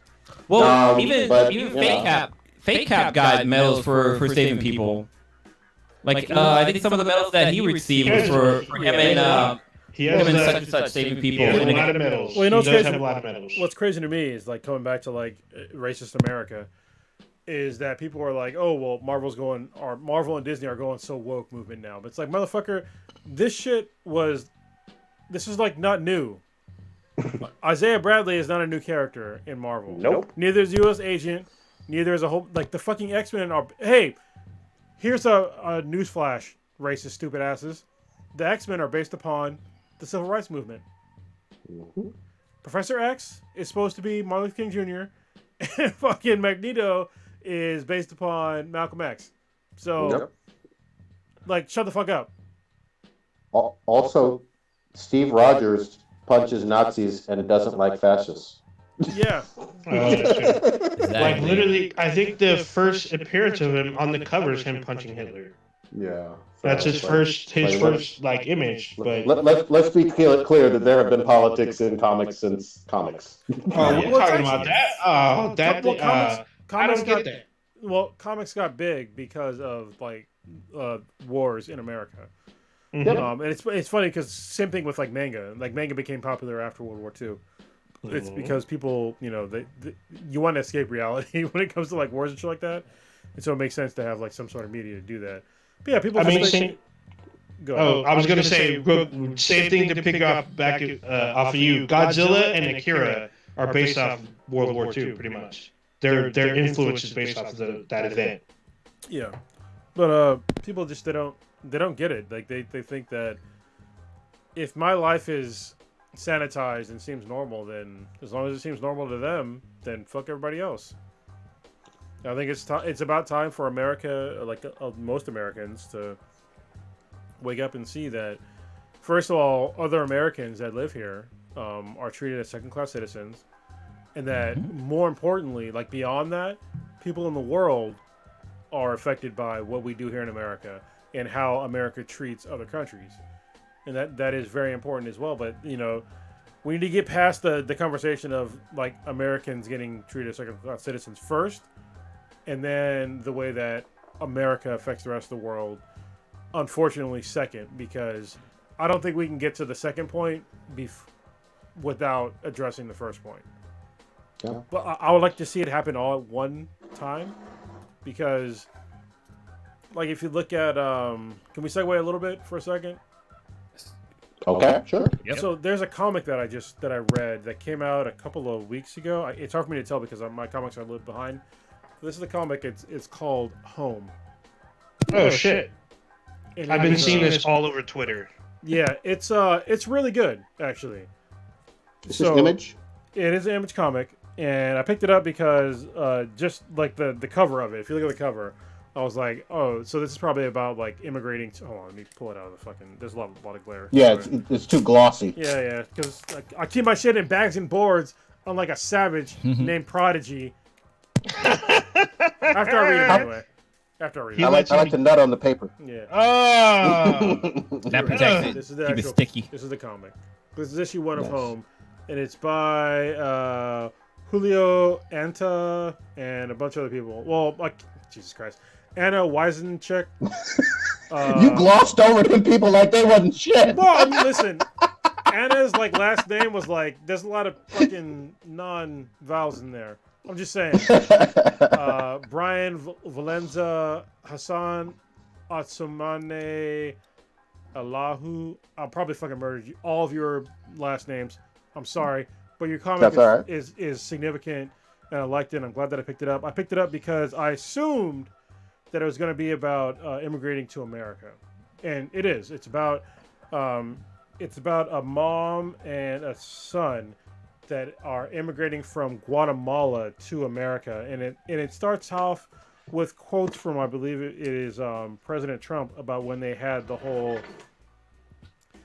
change in policy of like we're going to separate kids from parents to like dissuade people from immigrating to America. So it's their story of like how they immigrated to America, how they left Guatemala to come to America to find a better life because their lives were in danger. Like the dad got killed by local gangs, and they were seeking asylum into America. And it breaks down like the actual process of like what happened to them. And it's like not an uncommon story of like how they got put in like cages immediately, and then the son got separated from the mom and shit like that. But in the end, the son has powers, so it's very interesting. But I really appreciated the route they took. They took actual quotes from our then president, Donald Trump, and really breaking down like how fucked up that policy was. Because when they left Guatemala seeking asylum, it took them a month to get to America, and they had no idea that there was like a policy change that if you came to America, they're going to separate you from your kids, and then that's a wrap. And so, yeah, it's like it was a big deal. So if you can pick up the comic, check out Home. The first issue came out, I think this month or last month, and the next one comes out in May of 2021. So I put on this. They're on my subscription list now. I'm glad that I got it, but it's just like it's a really fucked up story to hear, and I can't stand how people don't understand in America that like immigrating here to America, like they went through like the correct route, which is where like most people that get separated from kids, apparently like they're trying to come here the right way, like seeking asylum, but then they're still getting separated and punished for doing it the right way. And it's like that's pretty fucked up. So when people talk about illegal immigration, like you need to do like the research on illegal immigration. And also, I really don't give a fuck about illegal immigration. I think that we need to speed up the process to actually have immigrants here in America. Like I don't understand why it takes years and years and years to happen. And second of all, like when it comes to like especially Central American and South American immigrants into the United States, people aren't talking about the actual responsibility that Americans have to those countries. Our voraciousness for these certain drugs here in America because of the drug war, because those drugs are illegal, are the exact reason why they have to leave their country of origin to come here and seek asylum. Because we have a voracious appetite for these drugs like cocaine and, heroin and all these other fucking things that come from these other countries that are causing these, drug fucking gangs to grow these things and that will kill people to protect their interests. And they're just like, nope, well, they're illegal, so fuck them. But it's like, we're the reason why they're coming here. Like, we're part of that problem, and like people don't want to take responsibility for it. It's fucking wrong. It's really funny because like when it comes to citizenship, like everybody think America is like very harsh with their citizenship, but actually America isn't that fucking harsh. Like other countries are fucking hard. Like Canada, for one, it's very hard to get a citizenship there. But like, there was one point I was trying to see about getting citizenship for Japan, and like literally like it takes years to become a citizen in Japan. But like if you marry somebody to become a Japanese citizen, and that shit doesn't work out, you only got like fucking like 6 months to get the fuck out of the country. Like there's no like the shit I came across, I was like, damn, this shit's like not easy at all. Like America, like you live here for a couple of years, you take a test, and bam, you're a fucking citizen. But like I'm pretty sure it's harder than fucking that. But like other countries, like Canada and I think Australia might be another hard one to try to get citizenship for. But like this shit's crazy. Like it's interesting. Can I just say this really quickly? Fuck anybody who uses the term anchor baby bullshit. If you are born in this country, let me just be really clear, you are an American. Mm-hmm. And I've seen that term pop up. It's some racist bullshit. They only like to use it against brown folks for the most part, or folks from Asia. But born here, you're an American. Period, point blank. And that's written into the goddamn laws of the land, and it has been for hundreds of years now. I mean, they're trying to change in it, some cases, if you're born in an embassy, you're an American. What? So if you're born, yeah, they have some weird thing. Because apparently, if you're born like an American embassy in like another country, you're technically on American soil, so you're an American. So that's kind of bullshit because the vast majority of embassies do not have medical services there. Mm-hmm. So you should not be having a baby in an embassy. Somebody fucking just run up in there. Oh yeah. Work it out. This kid's American now. Let me get past this gate and splat. I'm just telling you as somebody that's like lived in an embassy when I was in Africa. Like there's no medical services there. Yeah, they're not hospitals. I hear you on that. Yeah, they're not hospitals. I get it. Let's I know there's the whole question like for a baby born in an airplane that's in flight, since there's no kind of jurisdiction and blah blah for How that. rare like, is that? That's like super fucking rare. Okay, hold on. Any good doctor in your third trimester is going to say, "The fuck are you doing?" At all possible, you shouldn't be going on a whole lot of fucking flights and shit. Third trimester and whatnot. Some maybe even part of the second trimester. But we're going way down the rabbit hole here. I think that's very fucking rare. It's like if you're sprinting and you have a baby and you happen to cross the border, who's the? I'm just kidding. Anyway, all right. Shang-Chi, we got a trailer. Legend of the Ten Rings. What do you guys think of this? Everybody saw it? I haven't seen the trailer yet. It looked but okay. Go ahead. Yeah, I mean it didn't look bad. I mean, I'm definitely interested in the character. He looked way better at using his like powers and like martial arts than Iron Fist did. I'm just saying. Damn. Yeah, the Iron Fist set the bar pretty low. I thought that I'm kind of with you guys. I thought this was okay. I've confessed many times on this show that I don't know that much about Shang-Chi, even though he's been around. But I also put the blame on Marvel for that in a lot of ways. Like prior to this, Shang-Chi was not heavily promoted in 80s, 90s, early 2000s or whatever. I'm fine with them promoting him now. What? Well, Huh? it's you can't promote every single comic book at the same level. Oh, as, yeah. like, you know, Yeah.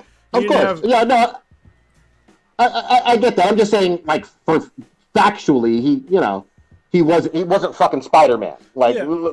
let's be real. Yeah, I get that, but I mean, also neither was Guardians of the Galaxy, so I understand why Marvel is trying to push certain other comic books, because if you had a hit like Guardians of the Galaxy, which is like literally they were a fucking nobody group, throughout the vast majority of the comic book history. And I think doing a Shang-Chi movie is like it's the right time, but also the wrong time to do it because of the anti-Asian sentiment in America, unfortunately. Well, but this has been in the can. But this, just to be real clear, though, I think this was in the can for a while. No, it wasn't. No, not a while. This is No. not in the can. Wait, rewind the tape. You're telling me this wasn't supposed to be done in 2020? It wasn't filmed in prior to 2020? No, this was not like a Black Widow. Yeah, okay. there was no release date for 2020. Shang-Chi, I think, was supposed to be released right about now. I think they were supposed to finish filming and then release in the spring of 2021. That would mean they did the filming in 2020, like I was just mentioning. Well, so but they have put their filming on hold. Okay, so probably you were in a fantasy world where you film something in one year and you release it the same year. Is that what you're saying? So sometimes they do do that, but hold rare. on. What I'm trying to say is, hold on. Did they delay this movie like they did all the others? Is what I'm saying. No, I don't think they did, because it's just okay. Let's rewind a little bit. When me and Old Ninja went to Comic-Con in 2019, right? So when we went 2019, Old Ninja. Yeah, that's right. Yes, that's correct. That's when they announced Shang-Chi along with the Eternals. They didn't even start filming yet. And the Eternals, you have no footage from the Eternals. And you have, it also announced Blade. No footage from Blade. Hasn't even fucking started yet. Hasn't even started. Yeah, filming. I don't think that's been filmed. So this is why I'm saying they're in a bucket to where they're not holding on to, the movie. Not like Black Widow. Black Widow was already, because Black Widow, when we went to, Comic-Con in 2019, they already had like an extended trailer for us. But Shang-Chi, they literally just announced the actor in 2019. Mm-hmm. With Black Widow, they showed exclusive footage because they were in the middle of filming. Okay. So, this was something else here. Oh, Michelle Yeoh's in this. I did not know that. I love Michelle Yeoh. So, I'm excited about this. Obviously, the fighting looks better than Iron Fist, even though Shang-Chi and Iron Fist are supposed to respect each other in the comics. I guess they have, love. I don't know a whole lot of shit about this character, but I do think this might be another Guardians of the Galaxy scenario where they pick a character and he becomes like super popular and becomes a key part of the next phase. So I'm looking forward to it. I'm hoping they deliver, and I'm looking to see really cool fucking fight scenes, and it looks like we might get that. So there you go. Are you talking about Mortal Kombat or Ten Rings still? Hold on, I feel this is Shang-Chi. I feel bad though, because I actually ran it over with my. You can't really see it on the video, but I ran the comic book over because it fell off my desk. With your car? Oh. No, with my my chair. So I didn't get a chance to read it yet because I fucked up the comic. But yeah, it's just Shang-Chi #1.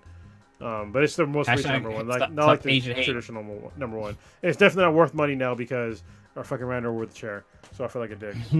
Anyway. Yeah, it's not bad. Maybe worth more money since you ran it over. You gotta become rich and famous, and then. Oh yeah, I mean, if you can try to repair it or whatnot. But Blue, you haven't seen this trailer? No, I didn't. When did it drop? It dropped recently, right? Like yesterday or something? Yeah, yesterday or today. It was yesterday. Yeah, I was so mesmerized with the whole Mortal Kombat trailer, or the little teaser they did, little first 7 minutes preview they did on HBO Max. I had a chance to watch Mm-hmm. the Shangri-La. Is it Shangri-La? Shang-Chi. Shangri-La is a place. Is that Iron Fist, right? Isn't it from Iron Fist? No, well, so Iron Fist was Kung Lung. Oh, that's what it was. Kunlun was his mystical spot where he learned the Iron Fist and Davros and all that stuff. So that was, I mean, season 2 of Iron Fist I enjoyed, but still, it was still kind of, I don't know, still kind of lackluster compared to the other Netflix stuff. Yeah, the fact that Poe kept saying that he's the Iron Fist and blah blah blah, it's like if Batman went around telling everybody as Bruce Wayne that he was Batman. Like, you shouldn't fucking do that, man. What the fuck? Well, I just think that his skills as a martial artist were waning compared to like the fights in Daredevil. The fights in Daredevil were way better. Even the fight scenes in Karate Kid were way fucking better. Oh my god! TV show, and then now, Cobra Kai is what it was. And then especially now after watching Warrior, like holy shit, like Warrior has some amazing fight scenes, amazing. Yeah. So Iron Fist is not on that level, and I'm hoping Shang-Chi is. So we shall see. Should be interesting. Was it? I'm not sure if it was Spider-Man 3 or something. There's something I read that like the Netflix characters like Luke Cage and Jessica Jones, they're gonna be making their way over to Disney Plus, or is that some? It seems like I think that's still rumor mill. Like I don't see that confirmed with those actors. And then the other thing that's weird is I thought some of those actors like Luke Cage and Misty Knight and some others are like on some ongoing shows right now. Yeah, they're on. Yeah, what is it? Mike Coulter, who was Luke Cage, he's on some weird. It looks like a supernatural show on ABC or something. And then I think Kristen Ritter and Aaron Paul are on some audiobook that's like kind of popular. I don't know what else she's doing now, and I don't know what the guy who played Finn, what he's doing. I don't know where he's at. I thought I heard they're going to be in. It's rumor, most likely, but I heard they're going to. I heard rumors that they were going to be in. What is it? Doctor Strange Multiverse of Madness. Like that's where we're going to see him in. I mean, that'd be a cool way to time in, but like, yeah, most likely it probably would be. I mean, we have no idea. Anything can happen within a multiverse. I mean, Jessica Jones was probably one of my favorite shows of the Quarro or whatever, the four shows that they had on Netflix for a little bit. The Daredevilverse. Yeah, Daredevilverse. Yeah, they call them the street level heroes. I like that one. Yeah, the street level heroes. Like, yeah, I definitely like them on Netflix, and you know, and I feel like even though they don't stay on the street, but Agents of Shield were kind of like the street level heroes, even though they go to space and they go through time. So that was pretty interesting. But we got to talk about something, or at least I got to talk about something. What's that? It was big news. If you're a huge fan of this franchise, the Macross Robotech battle, which has been decades long, has finally been resolved. Nobody thought that this was ever going to happen in most of their adult life. Like, I knew people were literally talking about this for like the last week and a half. There's people like posting this everywhere. There's people saying that they're crying because like they never thought this shit was going to happen. If you don't know, back in the day, Macross and Robotech were similar, but not the same thing. Basically, a company called Big West owned Robotech, and Harmony Gold bought them. But unbeknownst to Harmony Gold, there was another company, a Japanese company. They own part of Robotech. So there's this huge battle that's been going on for like decades long, and about the rights, about the toys. I know Namco Bandai was making the toys. There's issues. There's been some games. There's been a lot of legal stuff, like who gets money, but they've all resolved. There's a big press junket or whatnot that was announced that they're going forward. They're going to jointly release stuff globally instead of regional stuff. And like a lot of people are super happy. We're going to see more Macross, more Robotech, hopefully more stuff continuing the stories, because originally Macross is only part of the Robotech saga from Robotech.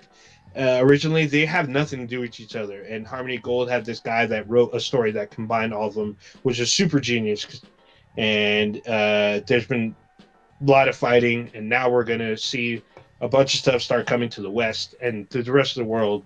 I'm super excited. I love me some Robotech. This sounds really fucking cool, man. I want Robotech to kind of have a resurgence, you know? Because they were big shit for a long when I was growing up too. But it's I haven't heard of them in it's been a minute. In terms of new shit. They've been in the courthouse. I mean, most of the new shit was put in Japan, and they had to like kind of sneak dub some stuff and sneak it over to the U.S. And there has been very, very little brand new content for decades. And now going forward, we can. We're most likely going to see a lot of stuff. I can already hear Harmony Gold inking deals with game companies, making more games and book deals, comics. All that's going to be coming. It's gonna be like a floodgates. It's so funny with Robotech. Like I remember watching it as a kid and just being fucking confused of what the hell was going on. And I went back and watched it as an adult, and I was like, okay, I understand why I was confused as a kid. Because as an adult, I was confused as fuck. There's like a weird time jump that just always throws me the fuck off. Like all of a sudden, like God, what's that name of that chick? Is it Mia or something like that? Or Min-May. Yeah, Min-May. Oh, fuck that bitch. Like watching it as an adult, like having her come on the screen, I'm like, this fucking bitch, she's gonna hook up with her goddamn cousin or family, some weird incest type shit, and fuck Rick Hunter, and this. I was like, and then they end up having kids, and then like the giant monster guys trick themselves, and like they infiltrate the stings, and Min-May is like the reason why they find love and this and that. I was like, okay, I'm fucking confused. I don't know what the fuck is going on. But then fast forward, and all of a sudden motorcycles can become robots. I'm like, what the hell? It fucked me up too. Go ahead, Cronus. I mean, honestly, for me, I think that Robotech should be just as ubiquitous as Gundam at this point in time. But obviously, there's been like a huge gap that Old Ninja just broke down for you. I'm pretty sure I'd use the restroom for y'all that watch the video. Oh yeah. But yeah, there's been but for me, like Gundam, not Gundam, Robotech. I remember watching that on PBS. Almost every, I think it was Friday or Saturday night, and watching it, being amazed, because I remember it was Robotech came on, and then so did what was the one with the fucking crazy ass laser swords? The British show, right? No, well, Red Dwarf was after that, but there was another one that came before that. It was I can't remember, but they had basically fucking lightsabers, and it was some weird Japanese show. People are probably yelling because they know what I'm talking about. If you watch PBS back in the 90s. They're all screaming at their not Inuyasha. What the fuck was it called? This is gonna annoy me. Was it Ronin Kitchen? No, you said Slave Sword. Yeah, they had like give me somebody talk and then I'll fucking bring it up. So going back to Robotech, for me, Robotech is what got me into anime. I was like, where can I see more animation like this?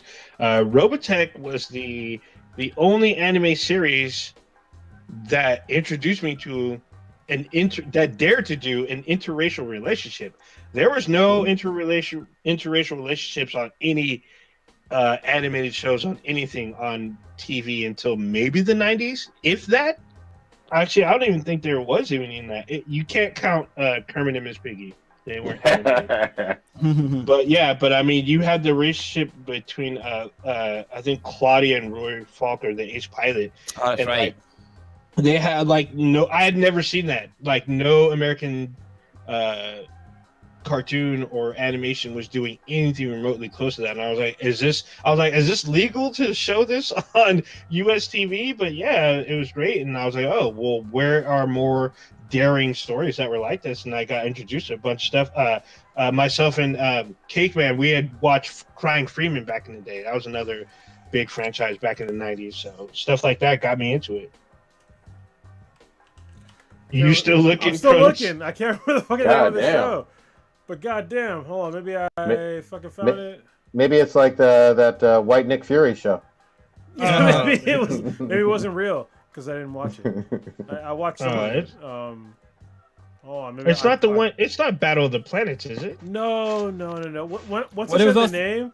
You're gonna be like G-Force. Tenchi Muyo. Jesus fucking Christ. There you go. Oh yeah. Yeah. That's what he'd have a lightsabers. Oh no, wait. They were fucking lightsabers. I'm thinking of.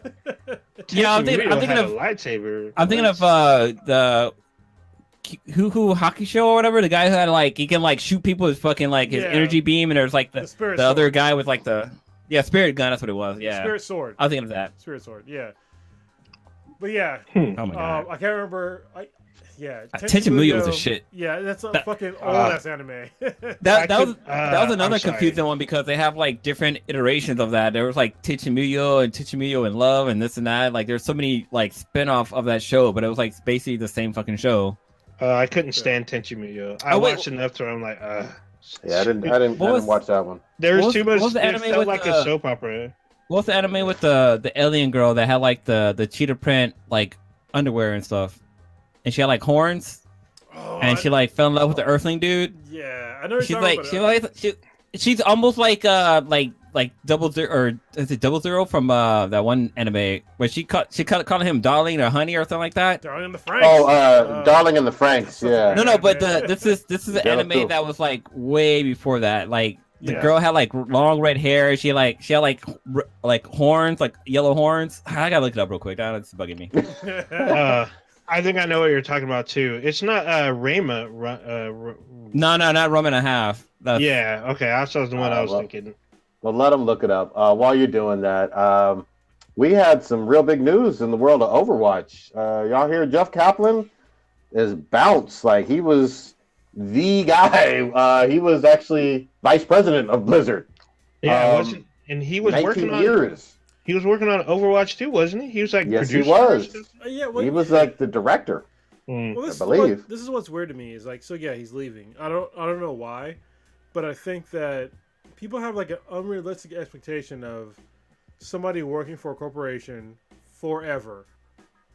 Like, why would you work for any company forever?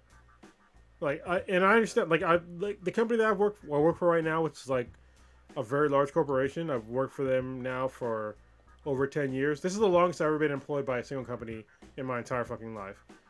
I can't imagine working. Well, obviously I can. At this point in time, Jesus Christ, I'm lame. But working for the same corporation for that long, especially given the amount of changes that they've gone through over after almost 20 years, like, yeah, sometimes you have to move on. So I think people are putting way too much stock in the fact that he's leaving. I get it that it's a big deal, but at the same time, it's like, what if he just wants to do something else? You know, it doesn't mean that Blizzard's a shitty company, even though they've made some missteps recently, but they're still a good company to me. They still make good games, so yeah, it's fine. We'll see. I think the surprising thing, some people were kind of overly anticipating Overwatch 2 dropping anytime soon. I don't think that game is coming out even by the end of next year. I think we got a ways to go on that. For Overwatch 2? Yeah. They've already confirmed it's not coming for 21.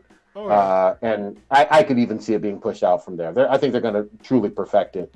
But yeah, he was always the face of it. On all those updates, on all those animated shorts and all of that. I wish him the best of luck.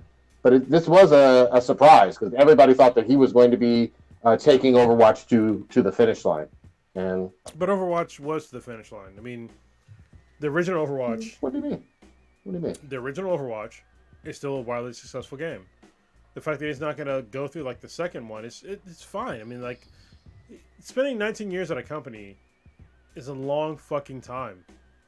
Like, yeah. So that's why I'm saying it's like I think it's unrealistic for people to think that somebody will work for one corporation for like the longest period of time. Like, look at what happened with Jesus Christ, the fuck is his name? The guy that did Metal Gear Solid. Kojima. Yeah, Hideo Kojima, who's basically the fucking face of Konami for the longest time. He was the Konami guy. All right, the fact that he could leave that company and then still make a successful game after that. Well, we talk some shit about a game you never played. No, hold on. What are you talking about, dude? Hideo and Konami, like, it was pretty much a pushing out of. Well, yeah. Like, you know, like, it wasn't just he up and left one day. Like, that's not how it went down with Hideo. But he still left. That's what I'm saying, though. Like, he had been with Konami since, like, the fucking 80s.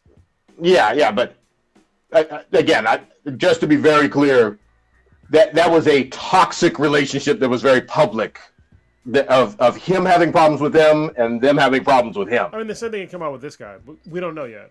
But at the same time, Yeah. it's like the fact that he's just leaving.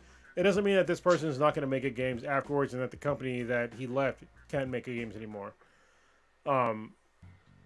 They can still make it games all the way around. So I just don't get it how people would just assume that somebody that works for a corporation is going to stay with them for fucking ever. Yeah, I will say this. There, up until just yesterday, there was certainly an expectation that he would be there through Overwatch 2. Why? So, because Overwatch has been viewed as his personal baby that he's overseen throughout all of its development and launch and all those updates and all of that, and even for Overwatch 2 trailers at BlizzCon literally this year. Who was the face of it, talking about all that stuff? He was there. So that was a clear, it wasn't just an assumption on the part of the fans. That was something that he was seen as the face of. So I think that him and the game will probably be okay.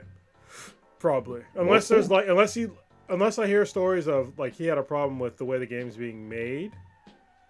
You know what I mean? Then yeah, maybe there's some issues, but I'm not hearing anything about that. I haven't heard anything negative about him leaving.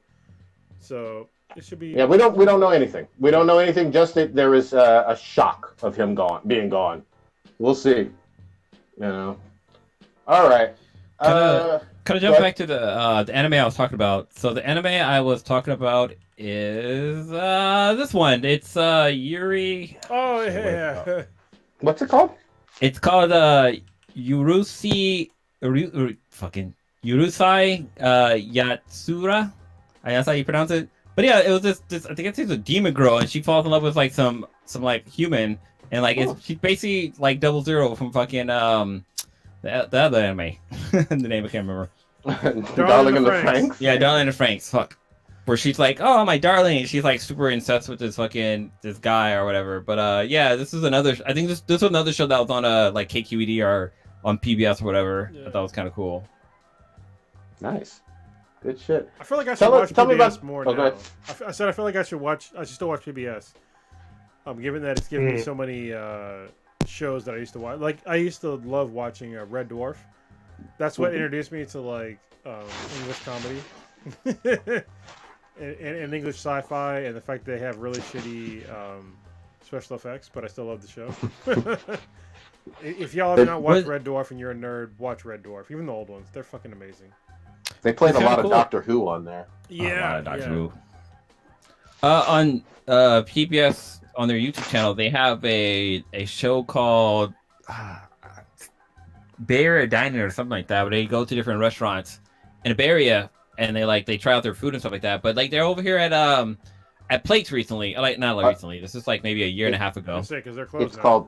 It's called Check Please Bay Area. That's what it is. Check Please Bay Area. They're right. That's what it's called. knows. I was like, I know it's died something, but yeah, like they were over here at Plates in Hayward, and it's so funny because like I thought this place had like some fancy ass fucking name. I was like, oh, let's go to that Platzi or something like that, and like I was just showed her like, oh yeah, there's a place in Hayward called Plates. I'm like, are you fucking serious? Like I really thought they had some fancy ass name, but their name is fucking Plate. Well, it used to be called Bijou. So yeah, it was called Bijou. Bijou's was back shit. In the day. Bijou was the shit. I mean, but plates, their food is still I haven't had them in a while, but their food was pretty good. Well, they're closed forever now, but they had a really good. They're closed? Yeah. Oh shit! We're lucky Buffalo Bills came through. All right, because they almost didn't. And well, yeah, dude, Buffalo Bills haven't been open in a while though. They're reopening. They opened up for a little bit. And they closed back down, and hopefully they open back up. They are. They already announced it. But what's crazy to me is that Brats and Brews was actually like one of the first ones to like reopen. So like I would drive down, B Street, and Brats and Brews would be fucking popping. They had fucking huge crowds. And then like a couple days later, the Bistro, thank goodness, survived the whole pandemic thing. Because like if you're here in the Bay Area, people don't understand if you're from like outside of the Bay Area, the real estate here is fucking really expensive. So if you had a Yep. restaurant and you had to pay like people to like work there, and you had to pay like where like your actual spot, a lot of these companies, like a lot of these restaurants, like they didn't really survive, especially if you couldn't pivot like in a certain aspect. Like I think Chaplin's did a really good job, and a bunch of other restaurants did a really good job. But some of them, if you couldn't pivot correctly, like right when the pandemic first started, and you couldn't do the whole, we're gonna deliver to you deal, like through like Uber Eats and DoorDash and various other companies, like you were fucked. And Buffalo Bills, like they weren't doing that for a while. It's like I guess they're gone, but they're like one of the oldest breweries in California. And they have like one. I forget what beer they have, but there's like a certain beer that they made. It's like one of the first ones to like really be around. And I was worried about them. And so luckily they're gonna be back around. But that's fucking crazy local shit. But hey, we're a Bay Area podcast, so there you go. But you know what's crazy? It's like literally last year before the pandemic hit, my whole plan because like Hayward's got some pretty good like joints to go grab some drinks and stuff like that. And I live off of B Street. Like it's like a good maybe 10-minute, no, not 10 minute, maybe no, it's about a 10-minute walk from my house to downtown Hayward. Yeah. And my whole thing was to go fucking bar hopping. So from where I live at, there's a bar near us called Curly's, which is it's a dive bar. It's fucking grimy. Like they have fucking electric dartboard. They have like some cheap ass fucking jukebox, not a jukebox. So they upgraded. They have like an MP3 fucking like you put in a song and it searches the internet for the song and plays it or whatever. But like my whole thing was to go down, like go to Curly's, have a few drinks, walk down to downtown, go to fucking the Buffalo Bills, go to a bistro. There's a place around the corner called I think it's called like the Brass Monkey or the Junkie Monkey or something like that. Hit up that bar. Fucking Dirty Bird is now in downtown Hayward, which is fucking cool. Like to go there. There's another little whistle bar that's in that same area. Like my whole goal was just go fucking bar hopping and then everybody Uber home from there or whatever. Everybody get fucking liquored up. But like the whole COVID thing, threw that whole plan out the fucking window. Sure did. Sure fucking did. Sure did. Real quick, because I know we're wrapping it up, but Outriders. That's been outstanding for a little while. Kronos, I think you played it. Maybe you, Old Ninja. What are your impressions? Oh, Jesus Christ. Old Ninja, have you played it yet, Outriders? No, I have not played it. I'm stuck on this weird, like, commerce thing, whatever. Basically, I have a choice. So basically, I can either buy the game at $60, which is the regular retail price, or I can spend $1 for the game and get it on Game Pass, but I would lose part of my year-long subscription. So fuck? Yeah, because I paid in advance for my next subscription, and if I don't have Game Pass. If I switch over to Game Pass, I'm gonna lose like a little bit of it, where they're gonna ask me to like probably re-up before 12 months. So I'm in this weird little spot there. Okay, so I'll give my honest sort of early review. I bought the game. I had high hopes for the game, but it has an air of Anthemism to it. So it's not as bad as Anthem was when it came out. But I have a problem with any game that comes out right now that is online only. And when I say online, like if I want to play alone, this is what I expect. Okay, I have a PS5. And even my PS4 is the same deal. When I'm playing a game and I decide that I'm done, I want to suspend the game and I want to come back to exactly where the fuck I was. But what these stupid ass online only games do is that if I'm playing like that and I decide to suspend the game, it logs me out and I can't get back to where the fuck I was. So that's like a huge problem for me for any fucking game, not just Outriders. Okay, second of all, the graphics are mainly last gen, which is fine because this is a sort of a in-between gen game. So it's like a slight hit on that. If you don't play with other people, the game can be brutally hard and you don't know when it's going to get brutally hard. So the game has a cover system like Gears of War because it's made by the same people. But you're incentivized to not go into cover because if you're dealing damage, for like almost all of the classes, you can recover some health depending on what you do. And so that's a problem with like the basic mechanics of the game. It's like, listen, if you're gonna make it so if I deal damage I get health back, why is there a cover system? Like, why don't you just emphasize like mobility? Like, it doesn't make any fucking sense to me. It seems really stupid. Because like I'm in a spot right now where I'm just kind of like, I'm semi rage quitting because I can't pass. It's difficult for me to pass it by myself, and it's not very far into the game. But it's like there's so much shit going on, and you're emphasizing me to get into cover, but also emphasizing the fact that I need to deal damage. So it's sort of like this weird, like dichotomy. Not even a dichotomy. It's just like it's opposite ends. It's just like, what do you want me to fucking do? Either stay in fucking cover and shoot people, or fucking just run out and deal damage.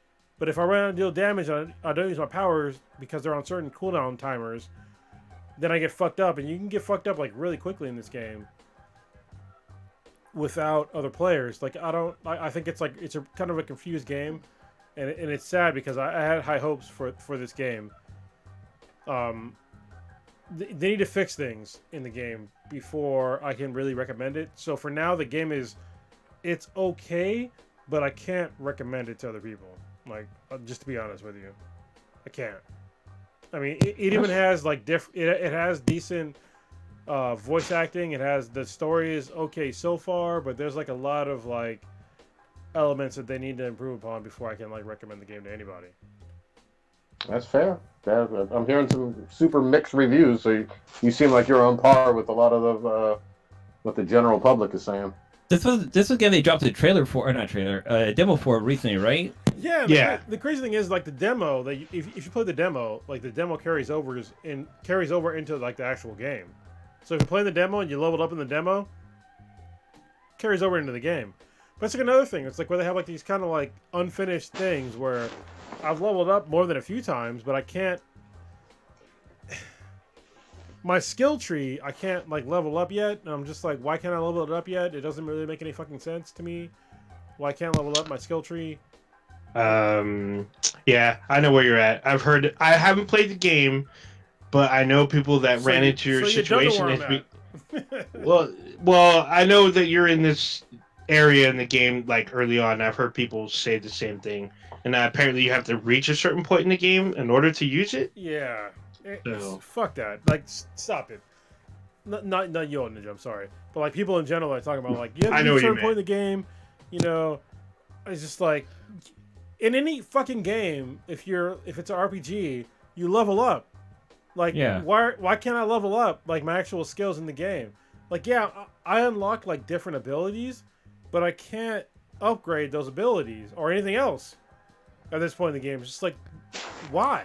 Like, it doesn't make any fucking sense. I wonder if this might be.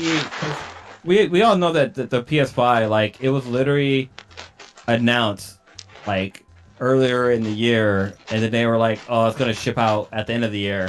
Like, I wonder if developers and testers and game creators and stuff like that, they didn't have a lot of time to really develop their fucking games. Like, a lot of them just wanted to try to get out on the consoles so they can have the game available for people for those consoles. I mean, I guess Spider-Man, Miles Morales Spider-Man is probably like the one caveat, but that's from Sony. No, sorry, you're not correct. Like, the vast majority of developers, they have access to the next-gen consoles years before they come out. Before they come out. And so that's when, like... So when I'm playing a game on the PS5 now, that's another thing with this. There's load screens. I'm like, why am I going through fucking load screens? At this point in time, if I'm on a PS5 and I'm playing a PS5 game, I should not see actual load screens. We're past this point. It's 2021. I'm playing next-gen console. No load screens. Like, I get how you need a load screen to like actually load the actual game, but I'm going through like different levels. I shouldn't be going through fucking load screens. Yeah, it doesn't sound like it's a polished product. No. So. Yeah. It's sad because this isn't like, I don't know, kind of just a few games we had for the PS5 has kind of fell into this whole fucking umbrella of like the game not being complete. Not complete, but like, you know, It's just not living up to the standards of the PS5. Basically, is what people expect the PS5 to have. But I guess for this game too, like the whole fucking duck and cover, which is kind of standard with a lot of games nowadays, that like they don't have that implemented in the game. But I don't know. I've only played the demo for a little bit. I don't know, probably like maybe 20 minutes of gameplay of the demo, but I don't remember that being an issue in the game in the demo. Yeah, well, I mean, Returnal comes out. This is hilarious. Somebody just reminded me. I said "Hola" in somebody from Brazil, and I said "Hola," and they said in Brazil we speak Portuguese, not Spanish. I know that, but I also know that because you're in Brazil, they know what "Hola" means. So anyway, if I should I have taken the H off? Maybe, but also I'm American, so I could have just said hi. Anyway, I'm looking forward to Returnal. That's a PS5 exclusive game. That's gonna drop. I think next week. It's dropping on the 30th. Something soon. So Something soon. It's very soon. So that one I've been looking forward to as well. It looks very Metroid mixed with like Soulsborne. So it could be very frustrating or very entertaining. So yeah. Yeah, we'll see. All right, guys, let's wrap this on up. Unless we had any B&Bs. Oh shit! I had one, but I fucking forgot what it was. God damn it!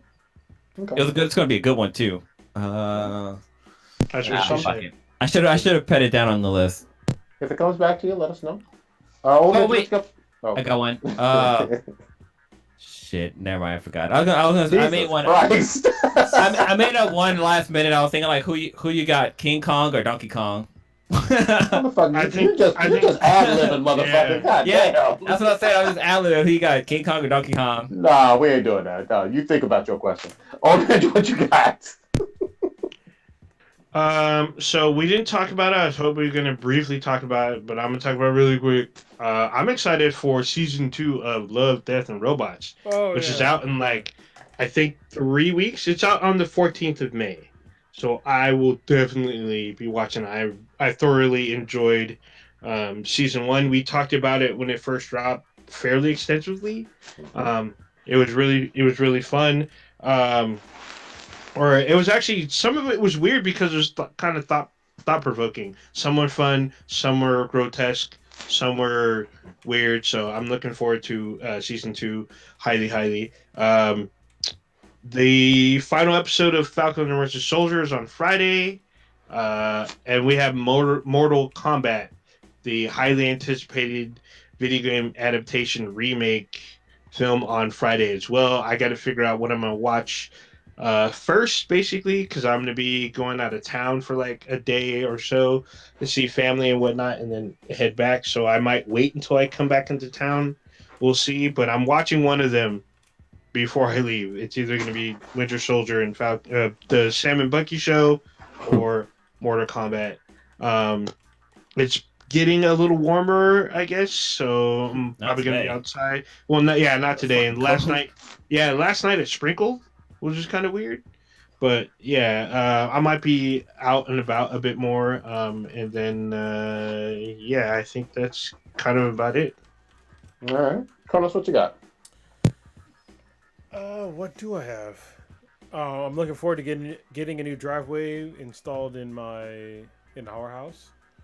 The next week, we've had a bunch of construction done on the front yard, and I'm looking forward to getting the pavers in. And we're using the same person that did a lot of work for Prodigy. So Marlon is a pretty good dude and is doing a lot of good work for us.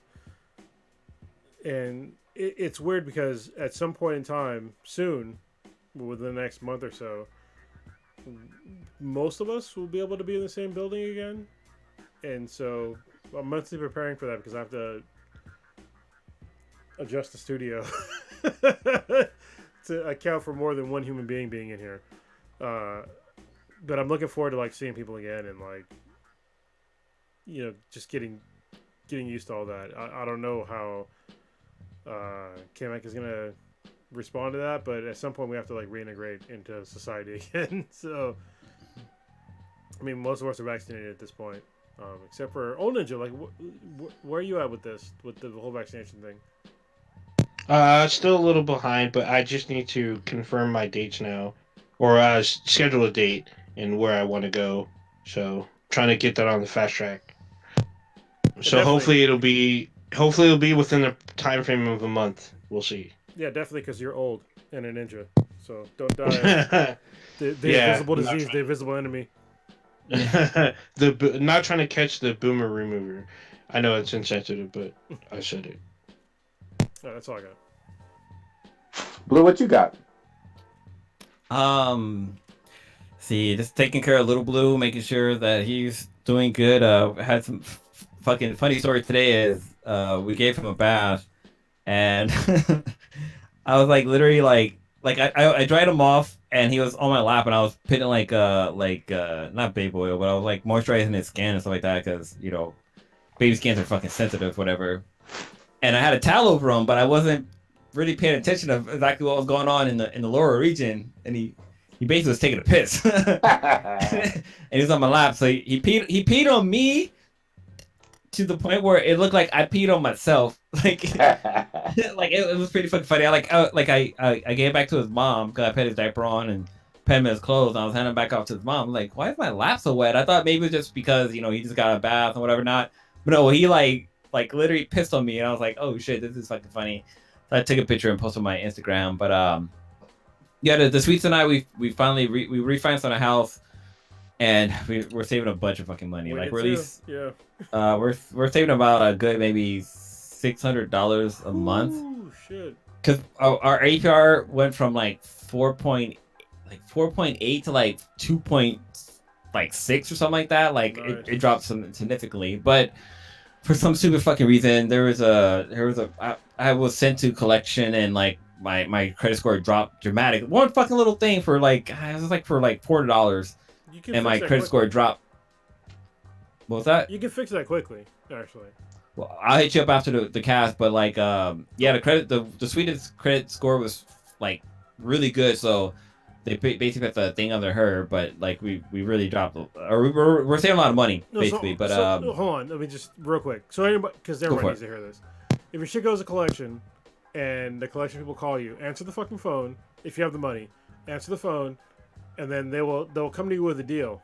Okay, which is what they usually do. So for you, Blue, they'll probably sell like $300 or less, and be like, hey, listen, if I'm gonna pay this money, can you take it off my credit, off of my credit report immediately? And usually they say yes, so just pay it, and within a month it comes off your fucking credit report. Yeah, I fucking paid it off, but like the whole window for the whole refinancing thing and like the interest rates and shit, it's like the window was too small for me to be able to get under there. So you should have just put it on her name. Like, what the fuck? No, we did. Oh, okay. It's in her name. Yeah. It's not in my name. But you can still put the title. Just skip if you want to. Yeah. Title wise, it's in both our names, but like the loan is in her name. So I want to bounce. I'll just. But no. Other than that, taking care of the kid. I got some yard work to do, but no, since we're refinancing, like we don't have to pay for like next month, so we're using some of that money to a couple of home improvement stuff, like So that's what we're doing. Yeah. Yeah, like there's a bunch of little things we need to do around the house, but like it's if you own a home, it's part of like the stuff you have to do. But I actually I think it's kind of fun to be able to do little home improvement stuff, but I also got to do some gardening work because the last couple of weeks, I mean, like back in January, it rained a lot, so our backyard is like it's got a lot of weeds and shit. I got to go out there and pull and clean up to make sure our backyard looks good. Sometimes Hayward doesn't fuck around with like weeds, especially when it gets dry. I got a fucking ticket for that shit. Like, remember back like a year or so ago, they were just like, "Yo, you need to fucking clean up." I'm like, it was literally when they sent me the fucking ticket for it. Like, took a picture, and it was the day when I was actually like weed whacking all of it. So it's like, what the fuck.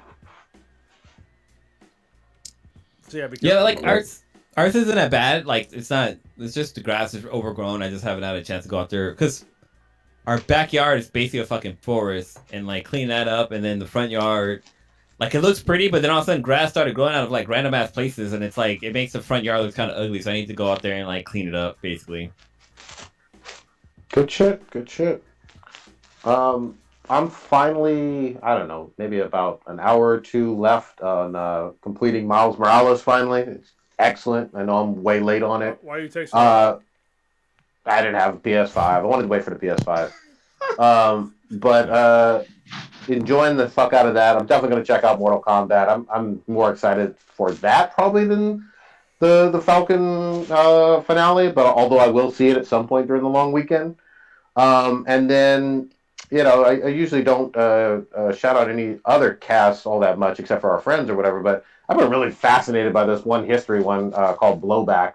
They got like 10 episodes, and it's all about the Iraq War back in '03, and then talking about the Persian Gulf War and all that stuff. So I've been loving that. And one last thing. If you haven't watched it already, it was nominated last fucking year for the Golden Eggplant Awards, but they have 2 seasons now. Great Pretender on fucking Netflix is an awesome fucking anime. That shit is all about fucking confidence men or con men, and it has some touching parts and some fucking dank parts. So if you haven't seen it, give it a fucking shot. That's all I got. Old Ninja, take us They out. have Funinaris? Hold on. All right. Any Fudas? Not yet. I got like 4 more episodes, so you never know what the fuck is gonna happen. That's all bad. I mean, what- Wait, did you finish Redo? I think I have 1 episode left. I think I have 1. Yeah, because that last one was. Yeah, we gonna talk about that one. Okay, let me watch it. We'll do it next week. We'll do it for next week. That's the one that got me. We didn't talk about, but yeah. So everyone else.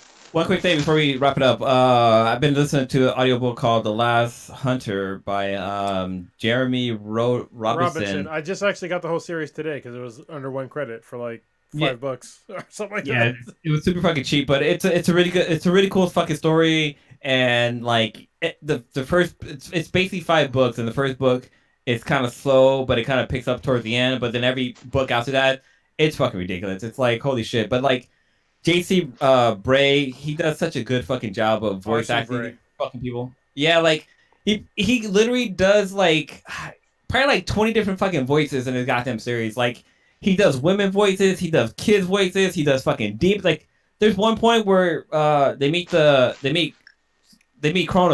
from the podcast. They meet they come over to his house and it's like, hey Cronus, what the fuck's going on? And Cronus starts talking and like listening through your car audio system. It's fucking creepy as fuck, especially if you have like Bose stereo or whatever. It's fucking ridiculous. But I recommend getting to Amazon Audio Audacity. Is it Audacity? No, that's something else. Audible, yeah. I recommend people getting Audible. It's like $12 a month, and you get 1 free book a month. But I think it's like, was it like $11.99 to get 3 more books that month or something like that? it's 30. But I think it's worth it. Oh, I pay. No, it's like 32. Yeah, it's like $33, I think. For I think 3 it's like credits. $11 a credit. Yeah. So I spent a lot on audiobooks, but it's fucking worth it. Well worth it. Especially because I just Yeah. got listening. I just got done listening to an audiobook that was 30 hours long, and I paid $11 for it basically. So Yeah. and then And what are you what's- talking about the Last Hunter series? That's like over 35 hours long, and you pay 1 credit for it. So yeah. Damn, But what's also cool is that like being subscribed to it, there's free content on there too. So there might be like a book of the month or whatever, and you get that for fucking free, which is kind of cool. And that's how Last Hunter was free for me because I think it was free last month, so I was able to get the whole entire series for nothing. Damn. It's fucking great. Like a PS Yeah. Plus game. Yeah. That's cool. And it's All right, subtitles hold on it. there too, which is great. Damn, All right, hold it to take us out. Using this stuff. All right, users experience Black and Black times Infinity. Infinity. The dankest podcast on the internet. Check us out anywhere and everywhere you listen to podcasts with Bees and BTI. It's BTHANBTI. Anywhere you listen to your favorite podcast, you can email us at beesandbti@gmail.com. Ask us about our Discord. We'll figure it out. If you're cool, let you in or whatever. We have some semi-exclusive stuff on there. I know we're planning on more stuff. There's going to be more content coming over time. Just keep an eye out. Check out our official website, benheadproductions.com/beesandbti. And then, of course, every Wednesday, 8:30 Pacific Daylight Time. Yeah, because it's PDT. I'm like, is it still Pacific Standard? But It's 8:30 still West Pacific Coast Standard. time. Yeah. 8:30 West Coast time every Wednesday. Check us out. We go live on YouTube, and then anywhere else audio. Listen to your favorite audio listening service. There you go. All right, y'all. Skeet 'em. Thank you for watching. We're out this bitch. Peace. Put it in the thing. Shit.